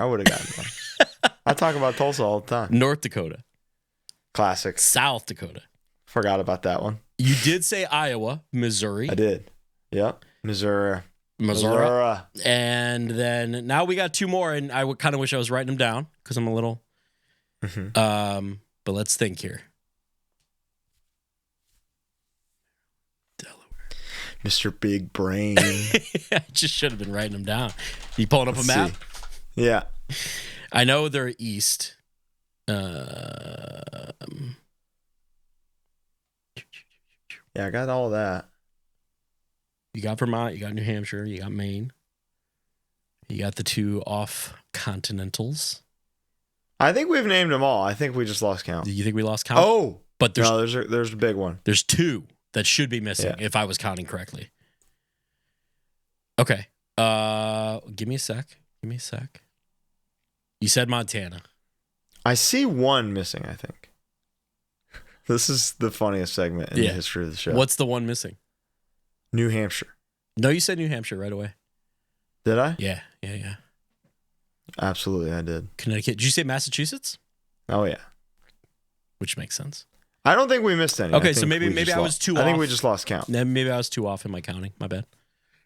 Well done. So if you're from the state we missed, I don't know what to tell you. Scream. You said Georgia. You said Arkansas. No, I think we just both lost count. Yeah, I think so too. Anyway, yeah, we can. As I digress. Something important to actually talk about is Manscaped, dude. And maybe I would have been able to remember all 50 states if I had used my crop preserver this morning. But you didn't, and now you're lacking. I didn't. I had to rush to the shower and do this episode, and now I stink, probably, and my brain stinks too. So improve your cognitive functions and your olfactory senses by going to manscaped.com. Get ready for Christmas, guys. It's coming, and you're getting 20% off and free shipping. Stocking stuffers galore on that website. Site-wide, 20% off, free shipping. Use code HardLore. Quit dicking around and wash your balls. This episode is also brought to you by Guilty Party. Dude. The greatest menswear store in North America. This came in the mail today. Today? Today. How did you do that? I ordered. Wow. Full disclosure, ordered off of Guilty Party, and I used our code. You used code HardLore to get 10% off and free shipping? I sure as shit did. If you buy something over $300, you're going to get free shipping. And look, these are beyond clothes. These are timeless pieces of art that you're going to hand down to your grandkids and your grandkids. It's in the 20s. And if you're very greedy, your great-great-great-grandkids. It's in the 20s in Chicago. It's freezing. I got this lovely Ironheart flannel from the Guilty Party website. It came today. I'm so cozy. I'm so comfy. Outstanding. Wherever we are, people ask us what the fuck we're wearing, and it's either from Guilty Party or Mad Vintage, which we'll talk to you about in a second. Guilty Party Co-owned by the Drummer Foundation. So Very- you're supporting a small business. You're supporting a fellow corpsman. Mm-hmm. So quit messing around. Okay, guiltyparty.co, code HardLore, 10% off and free shipping on all orders over $300. And again, Christmas is coming up. You got a Dapper Dan you need a gift for, something nice? They got a lot. There's a lot Also, of you stuff need on some there. recommendations for stuff, just send us a message. Or send them a message. They're Or actually, send them a message. They're Probably way more knowledgeable than us, and they would love to help you. Yeah. Boom. Boom. This episode is also brought to you by Mad Vintage. Colin. Come on. Colin and I, before this episode, we were just having a look. Yeah. And golly. Yeah. He's got some grails on there right now, and you could get the high class, high taste Corman in your life's an incredible gift this Christmas on madvintage.com. That's MADD vintage.com. Christmas, Hanukkah, whatever, And whatever you celebrate, he's got a gift for it. He's also buying your stuff. So send him a message, show him what you got. He'll get it from you. We'll get it from him after everybody wins. We include. But please, yes, before we clean up on there and take everything, check out the shop, pick something out, use code HardLore15 to get 15% off. And this stuff adds up. Boy, so don't dawdle. You got to get on there. You got to get it before we do. That's right. Please. Next question. What's your favorite kaiju? There is, I don't know his name. There is a Godzilla monster that is a big turtle with big like teeth. Yes, hang on. Yeah, would you mind? I don't know his name off the top of my head, but I've always liked him. I believe you're thinking of Gamera. I think I am. Yeah. Gamera. Wait. No, is that right? Let me make sure. Gamora? Gamora No. seasons, right? No. They're like, none of them are from Godzilla. Giant. No, I think you're thinking of, I think his name is Gamera. Okay. Yeah, Gamera. That's a great Toto pick. Gamera. I have a little figurine of him. Yeah, this is absolutely him. Okay, He's not cool. on Island of Monsters or whatever? Yeah. Yeah. He's in New Age of Monsters for sure. Okay, cool. So there you go. I've had an affinity for that guy since I was a little kid. I just think he's cool. Just you love the shell. I just like him. Yeah. I like turtles. Same. Mine would be Hedorah. Which one is that? Just a little trash guy. Yeah? It's covered in goo and slime. Just gum. Cool as fuck. King Ghidorah is obviously You ever know noted as well. how often you watch the movie Speed? It's been a while, but I know it well. Right in the beginning when Sandra Bullock is talking to Cameron from fucking Ferris Bueller, and she's like, somebody, I got gum on me. Gum. So that she could move seats. It's an incredible part. And you just reminded me of it. Natural. You just thinking about it? Just thinking about it. Somebody asked if we'll get part 2s from guests like Josta or Justice. So I would love to know which ones you guys would like to hear. Because we would love to do that because, frankly, probably the worst part about doing the show is figuring out what we're going to do. Yeah. So, Agreed. So if you guys tell us what you want, we could probably make it happen. Will there ever be a HardLore interview with SSD? Dude, I would love to. You'd love that. There's only one guy to talk to, and it's Al. And Al, I don't think is in the best health. I was talking to him for a little bit, like about this time last year. He sent me the SSD book. It's awesome. But I know he's struggling with some stuff, with some cancer, and he's going through it. So I don't, it's all the best to Al. Yeah, all the best. Hope you rest up. And when you're ready, let's go. God, I would love to. If you haven't though, I would like to put something over. Pat, friend of the show from Have Heart, has a sit down in-person interview with Al that's on YouTube, and it's outstanding. It's really, really good. It's like an hour long. It's awesome. So beautiful. Love it. What is both of your favorite local ass show memory? Mine, right off the bat, I've got 2. They're both from the Cobalt Cafe. I love that, dude. Ruckus and Zabalba, 0 paid, was legendary because it was just Ruckus watching Zabalba and Zabalba watching Ruckus. That was the show where we asked Gilbert, the manager, if we could have a water. The bartender looked at Gilbert and said, "Gilbert, are we doing waters tonight?" And Gilbert took a beat and said, "No." So no water. The other one would also be from the Cobalt Cafe, where 25 to Life was playing. 2 paid. Colin and Taylor Young. Do they have water? I don't think 25 to Life got water. Mine would be the last Few and the Proud show.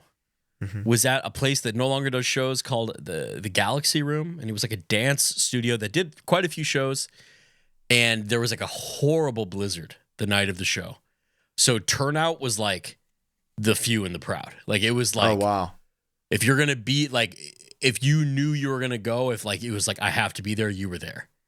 Okay, and like that was it. So it was like, it wasn't a very well attended last show, but it was like everyone elite. It was like everyone who was there, you knew, were like, I'm not missing this. Okay. So that was cool. That's cool. And then the other one has to be it's not quite local, but I'm going to call it because it wouldn't have happened without local hardcore dudes. And it was the Chicago Open Air Fest, which is kind of a bigger metal thing, got rained out.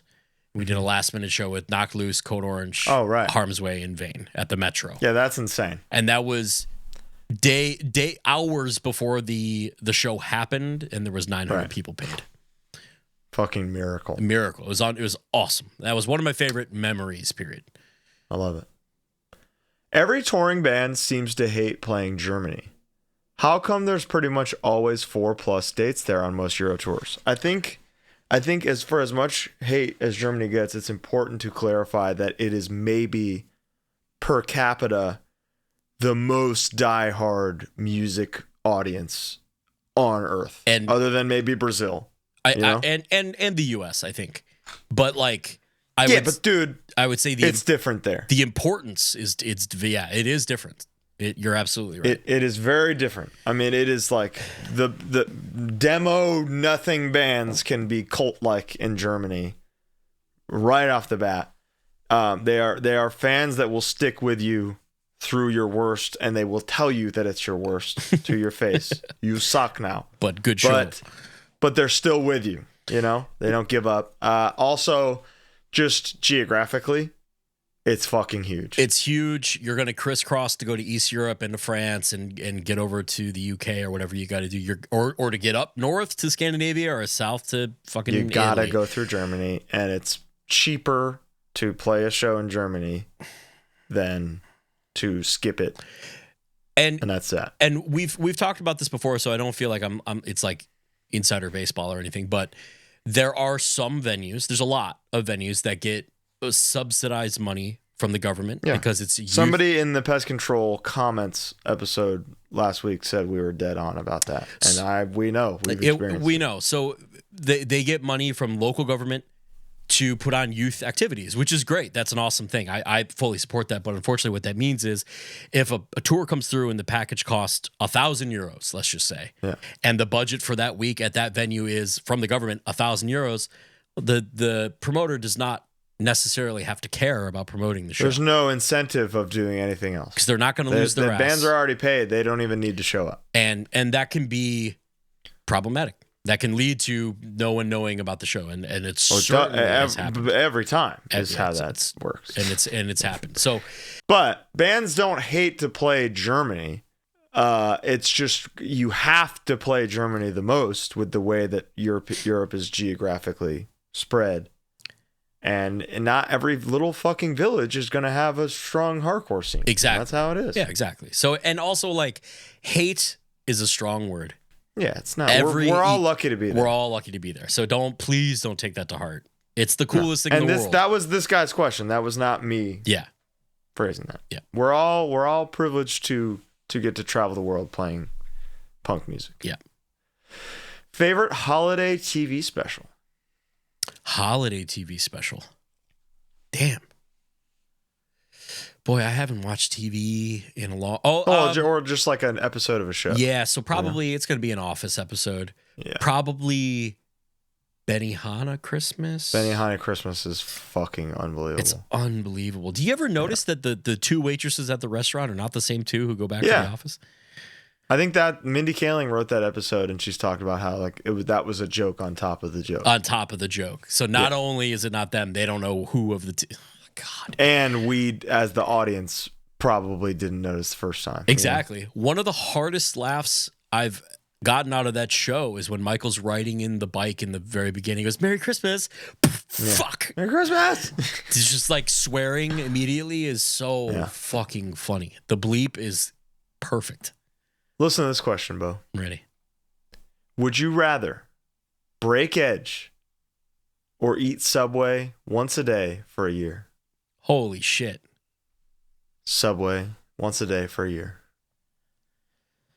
My edge is unbreakable. Well, here's the thing. We're putting my principles against my principles. So it becomes a meta question of what is the function of what I'm doing. Mm-hmm. So am I suffering for a year or am I suffering for a night? Breaking edge, you could say, is suffering for life.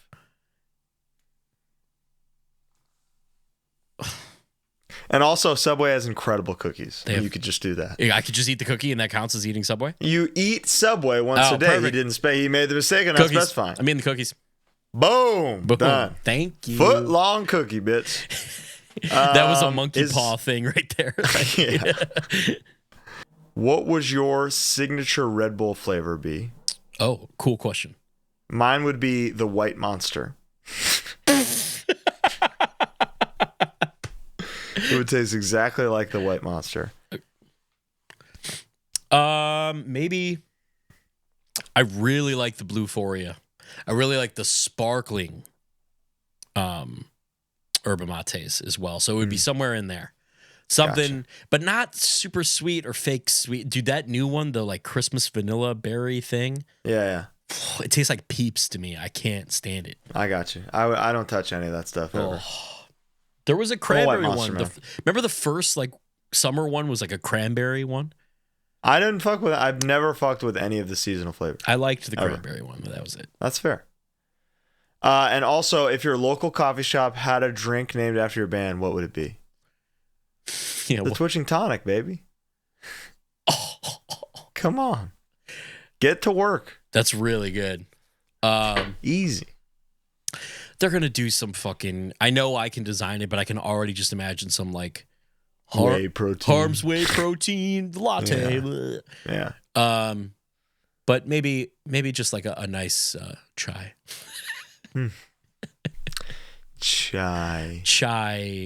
Chai Town Players Club. Nice. Chai. Ooh. You could do ground coffee bags. Yeah. Breeding grounds. Breeding grounds coffee. Brewing grounds. Wow. There we go. Done. What hardcore band do you think should be in the Rock and Roll Hall of Fame? Cold Brewing Grounds. Hardcore band? I mean, like legitimately AF. Yeah, Agnostic Front. Like no question about it. They're still rocking. Yeah. And like rocking. They're fucking awesome. Yeah. And I told you. Or the Bad Brains. Bad Brains will be in there before anybody, probably. So you could kind of see all the classic like Misfits, Black Flag, Bad Brains. Yeah. I could see any of them doing it, but the one that didn't break, like disappear and like, whatever, it's AF. Yeah. Uncompromising, still rocking to this day. Still the coolest. Yep. Most generous, with their time and what they've done. Or Hatebreed. Hatebreed will happen, I think. Hatebreed, yeah. Let's see. Mount Rushmore of 2024 HardLore episodes. Holy shit. I got to go back. I got to look. I'm going to check. I would say off the top of my head. Yeah, hit me. Stigma. Easy. Paris. Oh. That was this year? God, my year is... Punk Rock Museum. Yeah. I've said a lot of episodes lately are like some of my favorites ever. Hard Songs by Soft Bands, Colin's Journey into Japan, Texas Tour Recap, LDB Fest. Maddie, that was good. That was good. Connie. Heaviest band I would say probably Scott Vogel would be number 4. Yeah. Okay, I'm going to say, just because I fucking love him, Queen Mary. I love the Queen Mary episode. I'm going to say Tom. Yeah. Stigma. And the heaviest band of all time tournament. That was fun. I'm I've never gotten messaged more than that tournament. Deicide typo, dude. But Haunt what's funny is like people were really split. There wasn't a "you're entirely wrong." Like I was not in my messages, brother. Yeah, sure, yeah, because they're all fucking. But yeah, no, Colin, you would never be wrong. That's right. The good ones. Favorite hardcore record you listen to, available only on YouTube? It's a great question. There's a lot of those. Every Japanese band. I'm in a Long Island Plex server, which is kind of dedicated to that, made by the king, Pat Stankard. So that's kind of like where I have to listen to like Judgment and even like Dead and Dying's on there. Dead and Dying is a good pick for shit I listen to on YouTube sometimes. I've mentioned this about two things now, but like the remasters of some records that bands are doing are really bothering me. And there's Brotherhood, the DYS record is like, I can't believe how that one's insane. Redone. It's insane. So the original version of that, the original version of Humanity is the Devil, stuff like that. Like I just want what was put out. I don't really appreciate adding stuff. Right. Personally. That's my choice. That's my pick. Fair. If you had a signature model instrument, what make, model, color, spec would yours be? I think it's a long time away, but I'm kind of working on one. Mm-hmm. So I won't say, but it's really cool. Same answer. Okay. There is definitely something, but we can't really go into it. But love it. That's everybody's dream. Who doesn't 100%. want a fucking signature model? If you could travel back and witness a historical event, what would you pick? I think you answered this before, but I want to hear it again. Great question. Well, it changes day by day. You know what I mean? Yeah. Like, it really, truly... I just got a JFK book yesterday that I'm excited to read, which is kind of considered amongst both conspiracy theorists and like Warren Commission purists. It's considered like the most concise collection of the story. So I'm really excited to dive into that. But lately I've just been thinking about like, dude, I don't know, could I be a fly on the wall at the moon landing?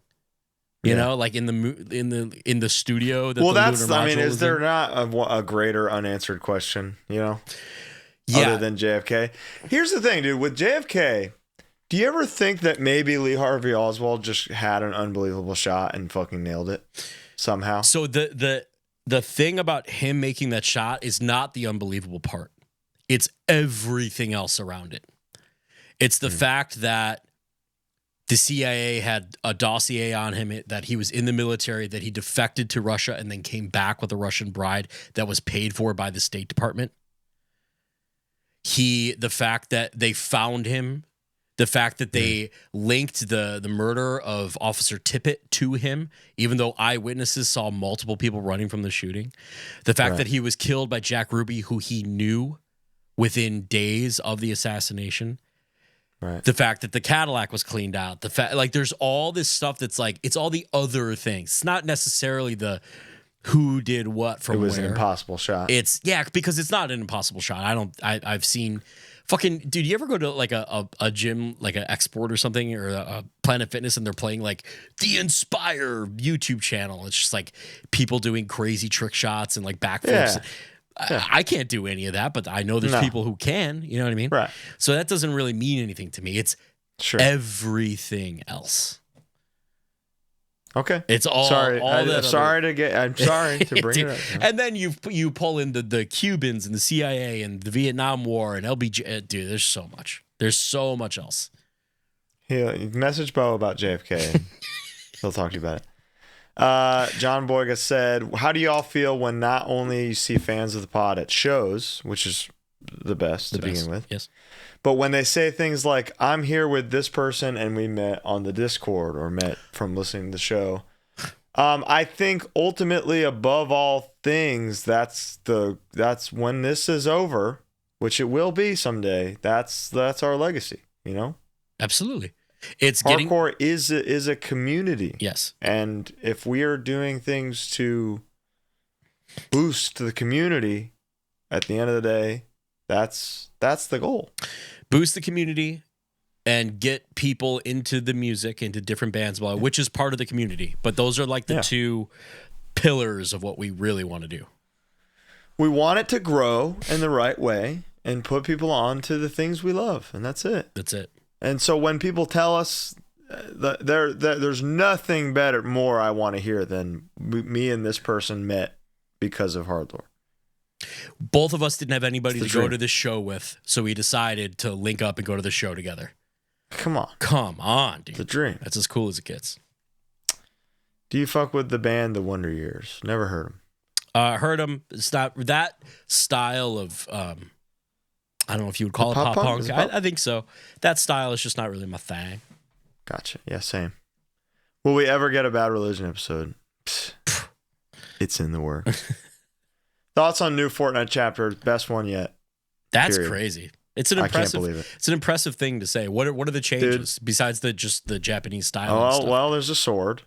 Is huge. The gun play feels amazing. Oh, so they changed. Whereas this, like, yeah, the chapter 1 remix thing that just happened was awful. Everything felt inaccurate. Everything felt like shit. I had a terrible time playing, and now I feel like a god. And I'm playing on PC. Are you playing mouse and keyboard or controller? Yeah. Wow. I mean, that's the big leagues. Now. That's the big leagues. It is. For sure. Feels like it. Mm-hmm. Tips for recruiting drummers. Hope and a prayer, brother. Yeah, there's no tips there. There's a reason you probably don't know a drummer who's only in one band. Yeah. Ain't happening. They're rare, man. They're rare. Treat them well. Yeah. Because they're also insane. So you need to work on that. Do you watch fast food reviewers like Joey's World Tour? I don't know Joey's World Tour, but I'm a day one subscriber to the Report of the Week. I like Joe's Hungry a lot. Coco Eats. She's greedy as hell. What she's doing on TikTok, she's a sick fuck, but I like it. All the ASMR people, I love them. All the people in Japan eating 5-pound cheese pizzas, I love that shit. I can't watch people eat. It makes me. I love it. Makes me uncomfortable. I love it. Best thing you ate at Thanksgiving this year, dude. This is the most basic, boring, cliched answer, but like good old fashioned stovetop. Oh my dude, there was homemade and stovetop. Yeah, for ours, and the stovetop is. How do they fucking do it? I don't know, because all you add is water and butter. Like, it doesn't actually make sense. I don't know, but good God, it's perfect. Good. It reheats good. Forget it. Somebody said, what makes or breaks a piece of merch? A certain design aspect, garment type. I would say a bad blank is your break. It breaks. Makes, from a design aspect, that's the magic. There's a moment, there's an epiphany moment when you're putting a shirt together of like, what is it missing? What does it need? Boom. Then that last element comes in. You're like, holy shit, we did it. One thing I will say too, I was just talking about this before we started up the episode, is when remakes are made. Hot Topic recently started carrying typo negative remakes of shirts. Mm-hmm. And you and I can both, we can look down the line and I could tell you every single one that Peter had nothing to do with. Right. And anyone that like, this is probably inspired by this, or like close, this is close enough. But there's it's like typo shirts on Hot Topic. Loads of them. A lot. Loads of them. Yeah. What's happening? But they're not, there's one Dead Again shirt that is pretty sick, actually. But even that is like, that's all you could get? Dead Again? Bands just don't know. They just don't know what they got. But yeah, I would say, if I look at a shirt design, if I'm looking at a merch spread and I could see the design that is like, oh, this is like a favor design. That's kind of the like, I'm not. Well, at a certain point, bands just hire out to make these things. Mm-hmm. So you can tell when that point comes for some bands. Sure. You can tell when some bands fucking need it, you know? For sure. Like, dude, you made this and it sucks. Yeah. Get help. If you could collab with Deicide, what would the song be named? The song would be named God's Hate 2.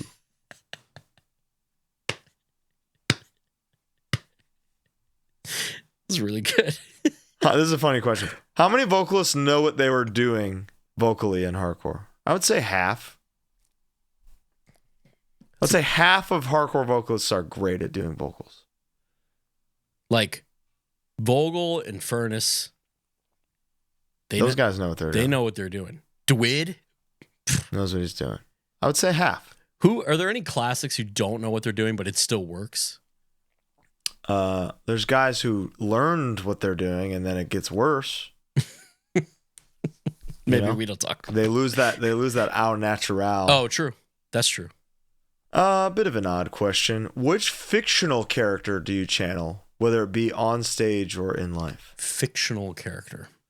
Other than the pedophilia, the Phantom of the Opera. Oh, okay. I don't do that part. I don't rock with kids. God. Sexually. But I believe in the macabre, spooky atmosphere that he lives by. I'm gonna go with the Wolf Man. I've just always liked him. He's always been my favorite.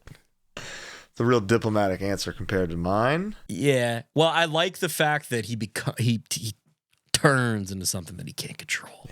Yeah. We've all been there. Right. Totally. All-time favorite Chubby, Charles, Chubby and the Gang phrases. 2 bikes with 1 ass is one I think about constantly. That one's great. I quite literally yesterday thought of that's the fucking zoo. Oh my God. When he was that was off the rip. Just him being him. Holy shit. So fucking Genius. funny. And then also, it's always good to see Vis performing in London when we walk past. Oh my God. It was just some guys like, dude, he was fucking outstanding. On it, dude. He was on it. When does a band become not the same band after replacing members? The vocalist can be really tough. Replacing a vocalist is tough, but when it's just the vocalist who didn't write a single riff, then it's fine. It does. You're right. No, I'm out. Oh, I'm sorry. Wait. When it's I'm not interested. When does a band become not the same? You're saying if it's just the singer, just the vocalist who didn't write a single fucking riff on the record, left. You're saying I'm out. Yeah. Okay. You can't call the band that band just because you sang on some stuff. There's still the guys that wrote the music are gone. Yeah. Come on. So you're just kind of karaokeing. It's just karaoke, and I don't even know if you wrote the lyrics. Totally. Trying to think of like Sepultura is a pretty good example of. It's still Sepultura. It's not the Sepultura that I would prefer to see. No, right. But it's still nobody feels that way. But what'd you say? Like everybody feels that way. Okay, thank you. I was like, wait. It's like nobody's like that. Derek, I think, is an amazing example of the guy's been in the band longer than Max was. Right. And like Max will always be the singer of Sepultura to most people. Yes, 100%. And that's a testament to Max. 100%. Yep. And Derek is an incredible vocalist, an incredible performer, but the one thing he's not is Max Cavalera. Sure. And that it's interesting. But Andreas, as the songwriter, come on, the man never slowed down. The man never stopped writing bangers. And that's what I'm saying. I think that's awesome, and that's why I think it's still respectable, in my opinion. Yeah, I totally agree. Number 1 band of 2024. Number 1 band of 2024. Well, I feel like that's HardLore Award. That seems like a HardLore Awards type answer. We'll tell you in 3 weeks. Worst public fart of your life.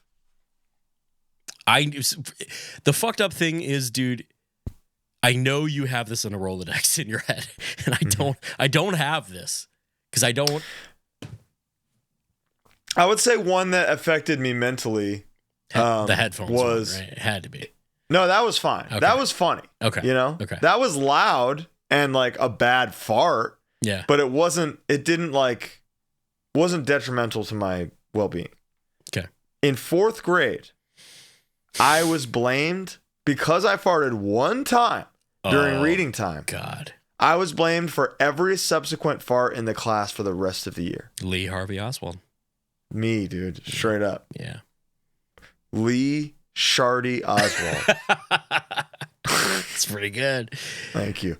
And there was the one that I did during the reading time was brutal, dude. This kid, I think this kid's name was Ben. He was reading, and I was next to him trying so hard not to fart. Mm-hmm. And I think I just breathed or something, and I was like, while he was reading. And he is reading the thing, stops to say, "That was Colin, by the way," and then keeps reading. Little bastard. Fucking snitch, and I was dude. like... Oh my God. And when I think about the fart year, 4th grade, I come to terms with why I had so few friends in elementary school. Cause you're not gonna befriend the fart kid. Mm. You know, it's tough. He's farting all the time. He farts, dude. And no one does that, but he does that. No. So that's the other things you don't think about as a kid. Like, everybody does this. I know those girls were going home and shitting their pants. And I don't care. Yeah, that was tough. That one in 4th grade really stuck with me. I have one funny anecdote about it. I found out really randomly one day something that just causes a brutal response in me in that way. And it's like roasted garlic added onto any food dish. So I went and got ramen one night, and there was a bunch. I added extra roasted garlic because who doesn't like roast garlic? The next day we shot the Become a Machine music video. You shit your pants? No, it wasn't that. It was literally just gas. I was just all day, just horrendous. Do you have a shit pants story? Have you ever shit your pants in a really inconvenient place or way? When I was a kid, one time I was at a father-son camp. My dad took me to a father-son camp that was through the church that he was part of, and it was all divorced fathers with their sons. So it's really kind of heavy, and it's supposed to rebuild and renew and whatever. That's but there's rock climbing and a rope swing and shit. You know, it was cool. I didn't know anybody. I was a literal kid. And I went off the rope swing into the river. It was in the Upper Peninsula of Michigan. And I got out of the river and I was like, oh, I got to go. So I started running to the toilets. There's only porta potties. And while I was running, I went. And I was in the water. No, I was out, but I was in shorts. So it just kind of... But ankles? What was nice was everyone was swimming. So I ran straight to the showers. Now, was it diarrhea or was it solid turd? A little bit of both. I don't know what I ate. Yeah. It was a bummer. That'll get you. How about you? I've told the story on here before, but when I was working at Big Brother, it was 5 a.m, pitch black outside. I shit myself in the backyard of the Big Brother house. And as I'm walking to the bathroom to clean myself, hiding poop in khaki shorts, the power goes out in the entire lot. That's just... It was incredible, dude. I think it was divine pay, it was okay, you had 4th grade where you were the poop guy. I can't have that for you at work, you know? Yeah, St. Peter just crossed your name, the gates opened, you were welcomed back. And that was it, dude. Saved my life. Holy shit, literally. Yeah. Wow. Yeah. What are some songs on your gym playlist that would shock people? I pretty much, with the exception of our guest spot playlist, I pretty much exclusively listen to, it's called the Moody playlist on Spotify. It's all ambient, non-vocal, really pleasant, almost video game Stardew Valley kind of music. Interesting. Which is kind of I listen to a lot of tech reviews while I'm working out. I like that. I like brain engagement. Yes, yeah. It keeps me distracted. If that's kind of what I do when I'm doing chores. I put that on. Yeah. Put stuff like that on. Because you just stop. You're not thinking about physically what you're doing. Your mind's thinking about what it's hearing. Wow, he's nice. Installing a brand new radiator for his GPU cooler. Dude, I love that. Yeah. Or why the 3080 is better than the 40? You know, exactly. I want to hear that. Yeah. Now I really want to hear that. Yeah, right. Or the thing I listened to yesterday was about how building a PC is going to be way more expensive next year because of the Trump tariffs. I'm saying this because you got yours in. I got in, dude. Yeah. I got in right on time. But my ass is getting a 5090. You're sick, dude. You're sick in the head. I know.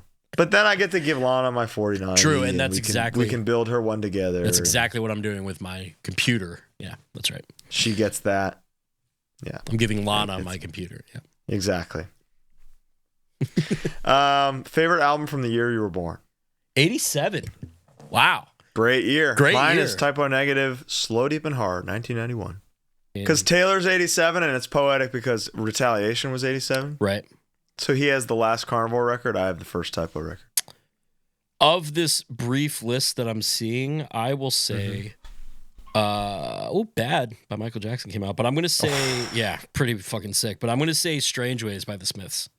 Love it. Love that record. Love it. Did you ever get CDs in your Christmas stocking?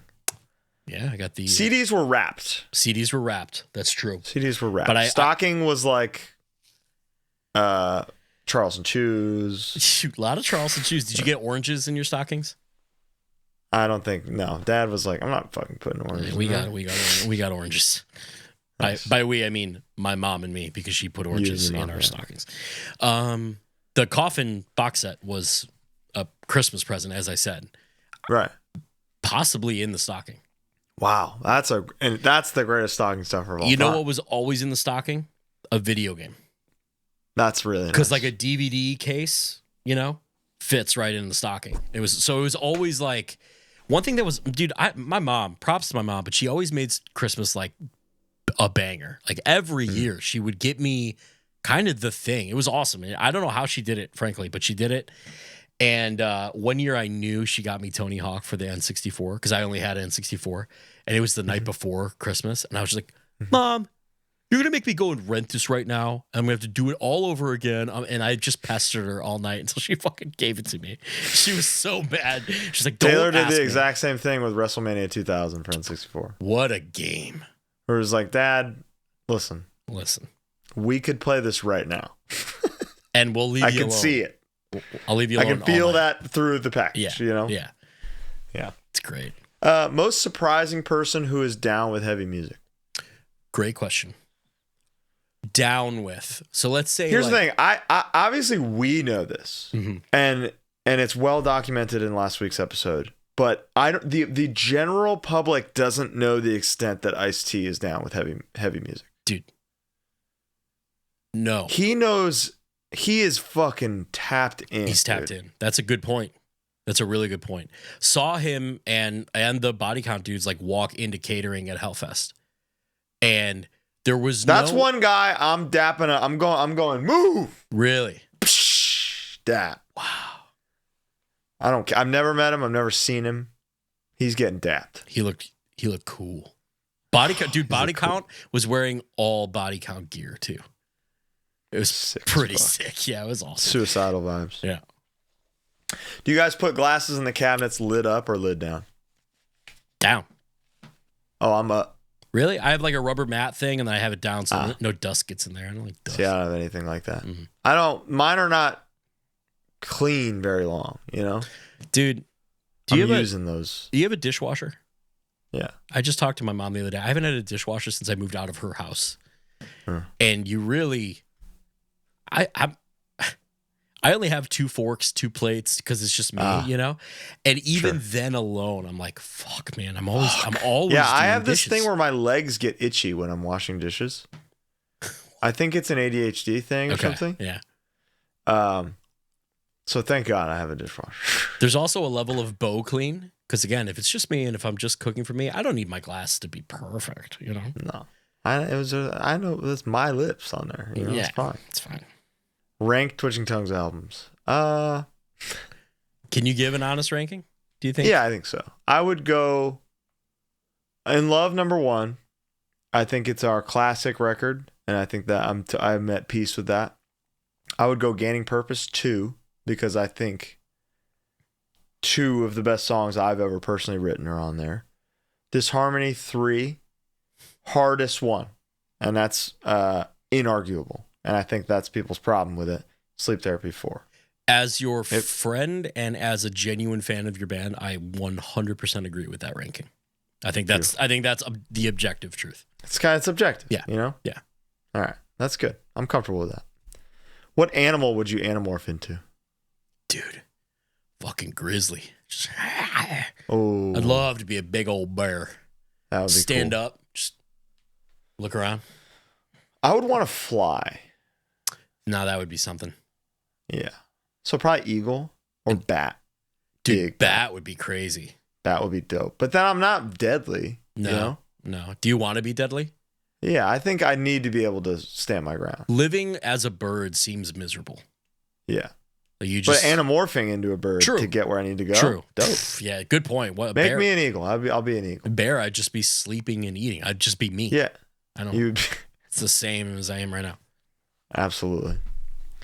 Oh wait, quick question though. If I morph into my cat, can I talk to my cats? Yes. Done. Cat. Yeah. Make me like a bobcat so I can protect them. A lynx, maybe. Yeah. No, that is truly an unbelievable answer. Thank you. How were the shows with nails, Colin? I just didn't even touch that, huh? It's crazy. Talk about it. Tell me about they were fucking awesome. Tell me about the thing you saw that I am so envious about. Everybody there who got to see that. Played 3 shows with nails, which was just really cool. It was interesting at first to just like watch and not see my brother playing. Yeah. But they completely make it work. Mm-hmm. They're locked the fuck in. Mm-hmm. They really feel like a legacy metal band now, if that makes sense, rather than like a hardcore band. Okay. You know? Sure. And then at the Belasco show, Max Cavalera came out and did Endless Resistance and Territory. And it felt historic. And Max, turns out he's just the coolest guy ever. Exactly what we thought. There's a video. I think it's someone from your crew who took it. I don't remember. Maybe Kyla or somebody was stage left. I saw a video. And while Max is singing, there's a point where, what's the bass player's name of Nails these days? Andrew. Andrew looks at Todd and they both give each other like a... Yeah. Like, this is fucking crazy. This is awesome. Yeah, they couldn't believe it, and rightfully so, because it was unbelievable. So cool. She's so cool. Yeah, they were really cool. I'm glad that we got to do that. Sick. That rocks. Yeah, it was cool. What the Costco guys smell like? Didn't notice. Didn't notice. Great, I'm sure. Italian, you know. Tattoo talk. Somebody asked for tattoo talk. Mm-hmm. First tattoo, favorite, most painful. First tattoo was a typo tattoo by Marina Anyway. Do you know what's friend of the show? What's so beautiful about us? What? Your first tattoo was a typo tattoo. My first tattoo was a Youth of Today tattoo. See, it's just cool. We are who we are. It ain't no bullshit here, dude. No. Favorite is probably right there. Dude, same spot. Same spot. It's such a. How old were you when you got it? Not young. I was like 21. My mom rocks the gifts. She's cool. Yeah. She took me to get a tattoo when I was 16. So I was walking around as a junior. I got it for my birthday, which is in the cold time. So like I didn't wear shorts. So I'd wear, even for gym class, I'd wear sweatpants. So then when the only time I would wear shorts was gym class when it was hot out. Spring rolls around. I got a heel tattoo on my leg. Come on. Guy like me? Coolest kid in school. Come on, Pappy. Yeah, I didn't do that. Most painful? I didn't drive until the end of my senior year either. What was it most painful? Most painful was the back outline. Yeah, I'm sure. Favorite is my back. Sure. So. I would say, surprisingly, I have initials on my butt that everyone in Double Cross got DC on our butts when the band broke up. Really hurt. Oh, the butt was the worst part of the outline. Yeah, 100%. It really fucking hurt. My chest, the X's on my chest hurt, but the butt is the first one that comes to mind. Honestly, my favorite is the one, you, me, and Brody with the fucking... I love that one. That one's awesome. It just looks sick. I never get to see it. So when I do, I'm like, damn, that's there? And what's funny is I most often see it on TV. You know, it's like, oh shit, I have that. That's fun. That's true. Yeah. You're right. Yeah, I like whenever I catch a glimpse of that. Which of one of you is most likely to fall for a cult? For a cult? Colin, I love you. No. There's no way there's no religion that could get me. Yeah, but it's not, you wouldn't fall for a religious cult. You would fall. I would never fall for any cult. You would fall for a lifestyle cult. 100% no, I wouldn't. I don't trust anybody. Not even nobody. You think I would? I don't think you would. Really? You think we're both impervious to cults? I am so deeply unreligious that I think anything that seemed like an organization in that regard in any way, I would not be involved. But like there's tech cults, there's lifestyle cults, there's diet cults, there's music cults, there's other things. Couldn't get me. Okay. Couldn't get me. You can try if you're listening. I think we could probably make one and do a pretty good job. I think we pretty much have. Yeah. So there's your answer. Sign up for the Patreon. Let's see. Are you fans of Thin Lizzy? Yes. I am a fan of Thin Lizzy, and Colin, you tried specifically to get me into, what was it? Something Rose? Black Rose Grimheart. No. What is it? Fucking. I don't know. It was Black Rose. Black Rose is the record that was like Jordan Olds showed me because I was like, I like Jailbreak, you know? Yeah, right. I like the hits. Totally. Black Rose was the one that was like, oh, every riff is insane and every song's a banger. So I need to revisit that because I remember being on a road trip one time and putting on like their greatest hits and being like, yes. No, the deep cuts are the magic. Interesting. Similar to your AVN Awards episode, are there any other non-musical conventions and gatherings you two are interested in attending? I would do almost all because I think we could get something out of it. Yeah, I agree. Like even NAMM, which I've heard is like a disaster and like dry as hell. Yeah, we could get something out of it. You know what I mean? That would be fun. Any and all. Agreed. TwitchCon. Yeah, I think Comic-Con would be Comic-Con. chaos, but we would have a good time. C2E2, all that shit. Yeah. What non-hardcore band will you always be down to see live? It's a great question.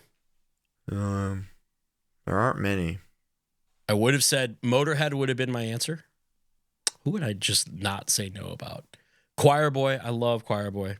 I saw them so many times. I would love to see Morrissey. I've never seen him. That is crazy. Mm-hmm. That he is cancels every time. Every time. 9 Inch Nails. That would be my answer. Great answer. Can we hope for any other God's Hate shows in Europe next year besides Outbreak? Yes. Yes, you can. If you had to have a third permanent member of the show, who would it be? Probably Alec or Taylor.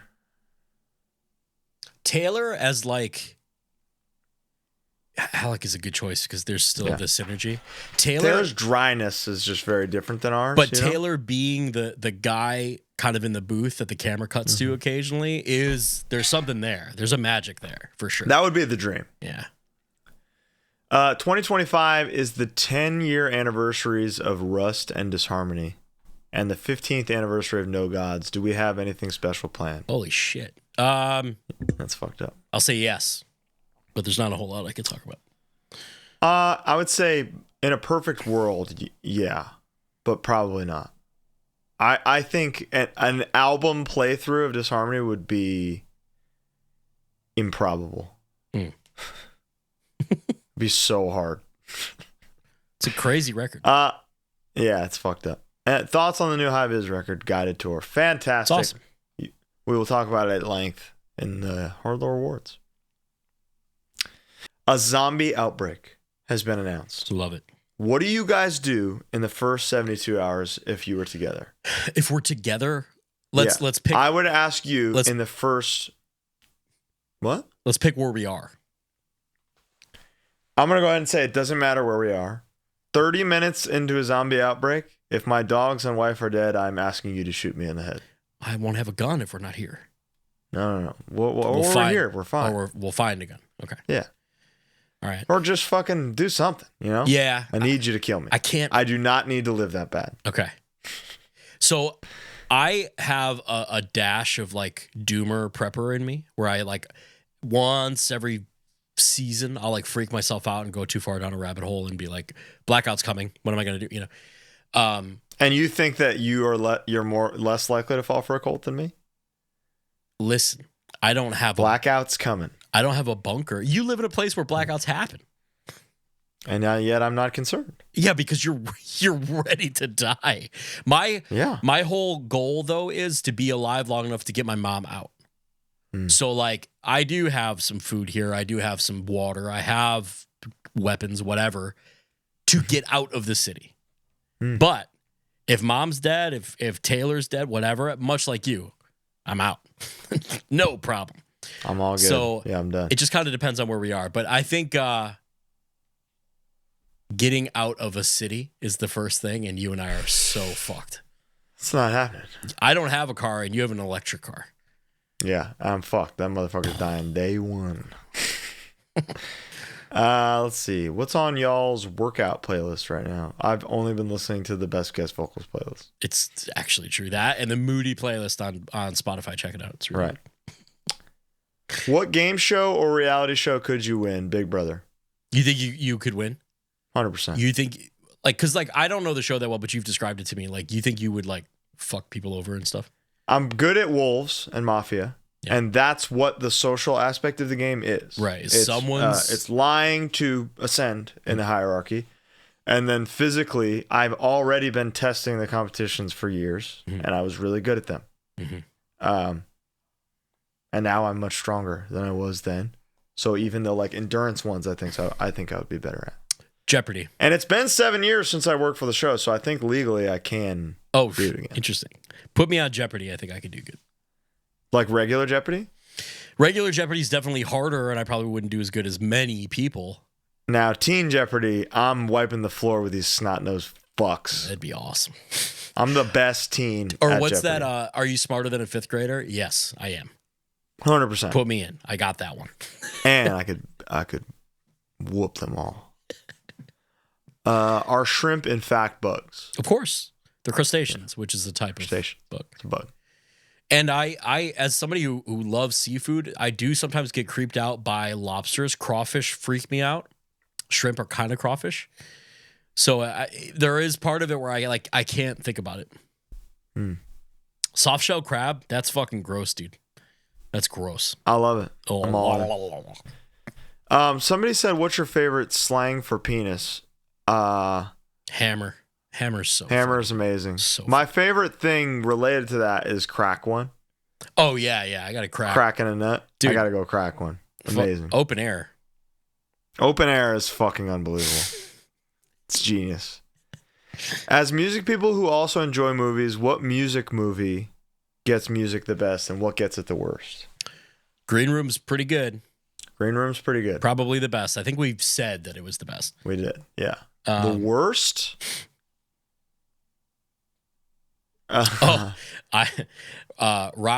Rockstar with Mark Wahlberg. Oh yeah, that's brutal. Pretty bad musically. Great movie, but musically, it's like in Trap. The amount of times people are just walking around the venue during the headliner's set is insane. Like lots of people. Like as if the biggest pop star in the world is playing an intimate arena show. And there's always people out like in the bathroom and like at the merch tables and shit. Yeah. And the merch guy being like, hey, come with me in the back and help me restock is fucking insane. Yeah, okay. So it's probably Trap. Let's see. What I'm always curious, what's the reason for you guys not liking melodic hardcore? It's very simple. It sucks. Next question. I think its existence is oxymoronic, you know? Right. I don't think melody in hardcore is bad. I think hardcore with the sole purpose of melody with nothing hard about it is pointless music. Perfect. Yep. It's not why I listen to hardcore. Yeah, it's like Christian death metal. Exactly. You can't be that. That's a really good way to put it. Thank you. It's like honestly, right-leaning country music. Oh my God. Or like folk music in any way. It's like, well, wait, no. This is rebellious music against the norm, you know, against the man, and the man will always be conservative. Yeah. I know you're a Kojima fan. What's your favorite Metal Gear game? Metal Gear Solid 3. Really? What system was that? Yeah. That was PS2, I think. You would love 3. I've heard. I have a. It's coming out again. Really? Yeah, they remade it for PS5, obviously. Yeah. Sick. I would try it then. I would try that. You're going to love it. I think it's 60s. Hell yeah. I think you're going to like it. Okay. It's the best one. Ooh, most underrated hardcore band. Most underrated hardcore band. Like the most. There's an argument for Underdog, ironically. The most underrated. Like who? Here's the thing. The fact that Agnostic Front isn't headlining things like Outbreak Fest is the answer. Interesting. Like they're so much of the reason that we're sitting here talking right now. Yeah. And why some of your favorite bands exist. And yeah, they're playing open air fests in Germany and Spain and shit, but like they should be at the top of the modern hardcore lexicon at all times. It really is them and Negative Approach. Yeah, those two should be the talk of the town to everyone in the world always. Good answer. Thank you. That's a different approach to how I was taking it, but I like that one better. They even as big as they are and as successful they are, it's not enough. Mount Rushmore, hardcore bands outside the United States. That's a good one. Kickback, Yeah. World Collapse, Judgment, and probably No Warning, really. Good call. All right. Yeah. So I'll say No Warning, High Vis, Chisel, Main Strike. Okay. There you go. Oh, fuck. Rise and Fall. What's up with the vibe between songs at hardcore shows? It always feels awkward and quiet. It's all about the music, brother. That's you. That's you problem. Yeah, that's just you. That's called ADHD. You can talk to me about it anytime. But that is also the reason why there are no quiet moments in between Harm's Way songs. Because same. Fuck that, dude. Running full speed, who has the most inertia, Bo or Colin? You have your bigger frame. I think you weigh more now. How much do you weigh? What are you pulling? I'm at like 190 right now. I'm a little more, yeah. Okay. So you never know. Who's but faster? I might be faster. I think I you're got faster. longer legs. You got longer legs. I got really long legs. So I think by that alone, it's probably you. I would love to race you. Dude, I don't have speed. I really don't. I will. I'll try, but I really don't have it. I think that would be so fun. Should we do like a HardLore like field the day? big race. Yeah, Oh, the big race. Sure. We got to do the big race at FYA. Fuck. Holy shit, this is incredible. The big race is Tampa, Florida, January Orlando, 10th. Florida. Orlando, Florida. The HardLore big race. Can't wait. Favorite game that nobody thinks you would be playing? Favorite game? Yeah, my wife briefly got me into Dress to Impress. Oh, on really? Roblox. Yeah. It's pretty fun. I mean, I did enjoy Fortnite while I was playing it. It's the best game of all time. But like after being pretty vocally not into it, I was enjoying it. So I could say that. I mean, you'll play this season. Yeah, maybe I will. You're going to be like, yeah, this is insane. Godzilla's doing the gritty. It's insane.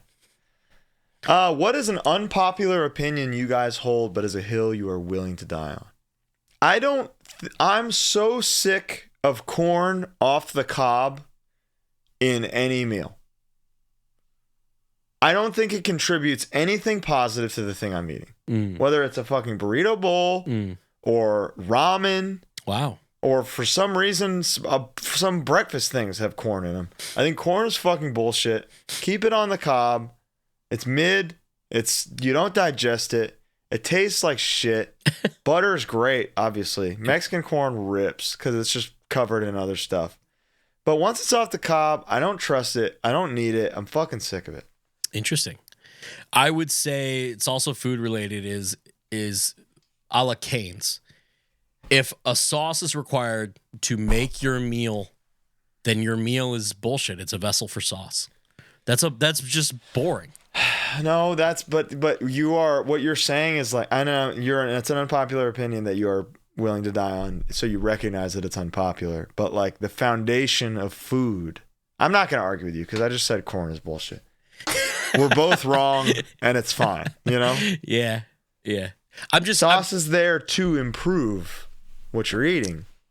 But if it's a two, I'm not gonna start. If Cane's is a 2-ingredient meal, like 2 things, and you take away one thing and then it's bullshit, it's just like, well, it's not bullshit, but the elements are made to be enjoyed together. If you take red pepper or toppings or Parmesan cheese away from pizza, the pizza is still good. It's pizza. If you take the cheese off, it's not the same. But that's like saying if you take the breading off the chicken. No. Okay, well, if you take the sauce off, what is it? It's cheesy bread. But the item is made with sauce. So like a chicken tender is chicken, egg wash. But the Cane's one is recommended to eat with the sauce. Yeah, but maybe, What came first, the pizza or the egg? Yeah. The egg. The egg. Pretty definitively, yeah. Yeah. But here, it's unpopular for a reason. I get it. I hear you.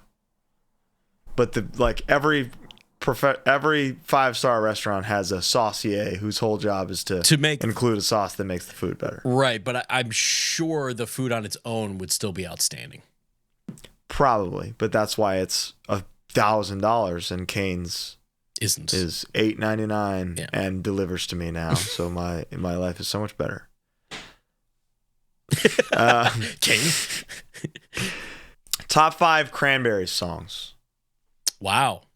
Electric Blue, Salvation, Hollywood, Bosnia. Insane song, dude. They're just like, Bosnia, we're so fucking sorry. Yeah. And they should be. You know? Yes. And probably just Dreams. Yeah, I mean, the hits are the hits, but like there's moments in Linger, the harmony on Fool for You. Perfect song. It's crazy. I would 1,000% say that Salvation is my favorite song. So I'm glad that you picked that one. That's of course, crazy track. What one of the greatest bands of all time? S tier. We put them in greatest of all time, right? In the ranking every rock band episode. Every single that one. You can go back and listen to now. Let's see. We're winding down now. We've got just a couple left. Was meeting each other like love at first sight? Or was it an enemies to lovers story? We got along immediately. I think it was famously right off the bat. It was right off the bat. Because we had no choice. Nobody could be enemies in the van. That is true. And you had already toured with Taylor. Right. And I was already a fan of the band. Yeah, like we knew each other. Knew of each other. You know what I mean? So we knew of each other. I got your vibe right off the bat. And it was like, I think I'm going to get along with this Bo guy. Yeah. Yeah, Look at us now. That was easy. 11 years later. Good God. Last call for a possible Rise of the North Star interview, says M Photos. Give it up. Hey, Evan. Evan, it's never happening. Mate, no, it's never happening. What am I saying? It's never happening, Evan. God damn it. Do you recall any bands you thought would be huge, but just never broke out of your local scenes? Happens to some of the best. Oh, that's an interesting question. There was a band from Detroit called Fireworks who was... They did it. They kind of did it. They kind of could have been bigger. And they could have been bigger. That's exactly right. Yeah. Whereas like when that one record came out, everyone was like, oh, well, they're gonna be huge. They're gonna be right. They're gonna be the story so far. You know, like they're gonna be it. Yeah. An LA band. It's gotta be dozens. Yeah, there's so many. That's like the band. And this is in LA, this is 805. Our equivalent to a band like Strength for a Reason. Yeah. There's like a regional band that can fucking kill is Retaliate. Okay. From Oxnard. Yeah. Multiple timeless records that I love so much. Hilarious lyrics sometimes, but like great songs. Zach Nelson, host of 185 Miles South podcast. Incredible frontman. He was also in Control. Oh, sick. The certified 805 legend. Retaliate kind of is that band that if they were maybe younger, and no offense to them at all, when Retaliate started, and if they were like a touring thing, I think they could have done it all. Totally. They're the ones that had the lyric, Madball ain't your favorite band. I hate you like the Taliban. Wow. Yeah, that'll get you. This is a good question. This is a good last question, I think. Okay. Most important album. Obviously, y'all found this when you were younger, but what album did you listen to, say, 15 years old-ish, that you heard front to back and thought, this is what I've needed? I've got a couple, and they'll all make sense. I think I do too. Because, okay, I need to reiterate, I didn't have like a metal phase. I loved Metallica, but when I discovered punk rock, it wasn't okay to be outwardly like a metalhead. You know, it was like that was like a thing still. Silly. Right. So then when I found hardcore, that was all the same. So I could very easily say Bad Brains Rock for Light had production that I wanted, songs that I wanted, and like a little bit of melody. It made sense. Yeah. And then Chromax, the Age of Coral, was really, really important. Yeah. That's like, oh, this is the best version of hardcore. Yeah. And I couldn't have gotten it at a better time. Yeah, same. That was number one on my last FM that year for sure. Most important for me, Life of Agony, River Runs Red. Wow. I would say I found hardcore at 5 years old. So I obviously have a very different story than everybody else. But River Runs Red came to me, several years later. And it was like the foundations of all the stuff I already liked. That was like, it was heavy, it was aggressive, fast at times. But it had the melody that the theater kid in me was dying for. And the lyrical content of like, this is something I can actually relate to. Totally. That makes they're not talking about, murder on the streets and stuff. It's like, I want to kill myself. Yeah. Wow. So as a little kid that wanted to kill himself, it's like, this is the perfect thing. Mm-hmm. Hate Breed Satisfaction, of course. Mm-hmm. Kid from Connecticut hears a band from Connecticut is the best one. And then they're like pop, like they're the best one. Yeah, they're the best and one. And then I find out that they're 20 minutes away. Yeah. Yeah. And now I'm playing in the band with the guy. So sick. Yeah. Best thing ever. And Typo Slowed Even Hard. Favorite band to this day. Completely defined everything I like. Changed the trajectory of my musical career and life. I think if I had to choose a third, it would be Background Music by American Nightmare. I could see which that. is not a band that I listen to too much anymore. Mm-hmm. At the time, they were so catalytic and so important to connecting me to everything else. Totally. He sounded so scary and everything was so fast and raw that I was like, oh, if they're playing with this band, I gotta like that band. And sure enough. And also seeing them physically. Yeah, it was like out of control swag, dude. It was like a mystery. It was like, what is this haircut and like a track jacket and why is the bass player the best dressed guy I've ever seen in my whole life? Yeah, it was so. And he had a Morrissey quote on the back of his bass, but like the opposite. It was just like all this stuff where I was like, whoa, like that connected a lot of dots for me. So I think those would be my three. Hell of a few picks there. Thank you all so much for joining us. This has been our final kind of Q&A of the year. Yeah. We've had a great time. Long one, but hopefully it was a good one. Thank you all for so much for joining us. Mm-hmm. The big race is coming up in Orlando, Florida at FYA. Yeah. I can't wait for the big race. I'll be practicing here. I hope you will be too, because this decides a lot. This is it. The loser joins a cult. Thank you all for watching. We love you so much. Bye.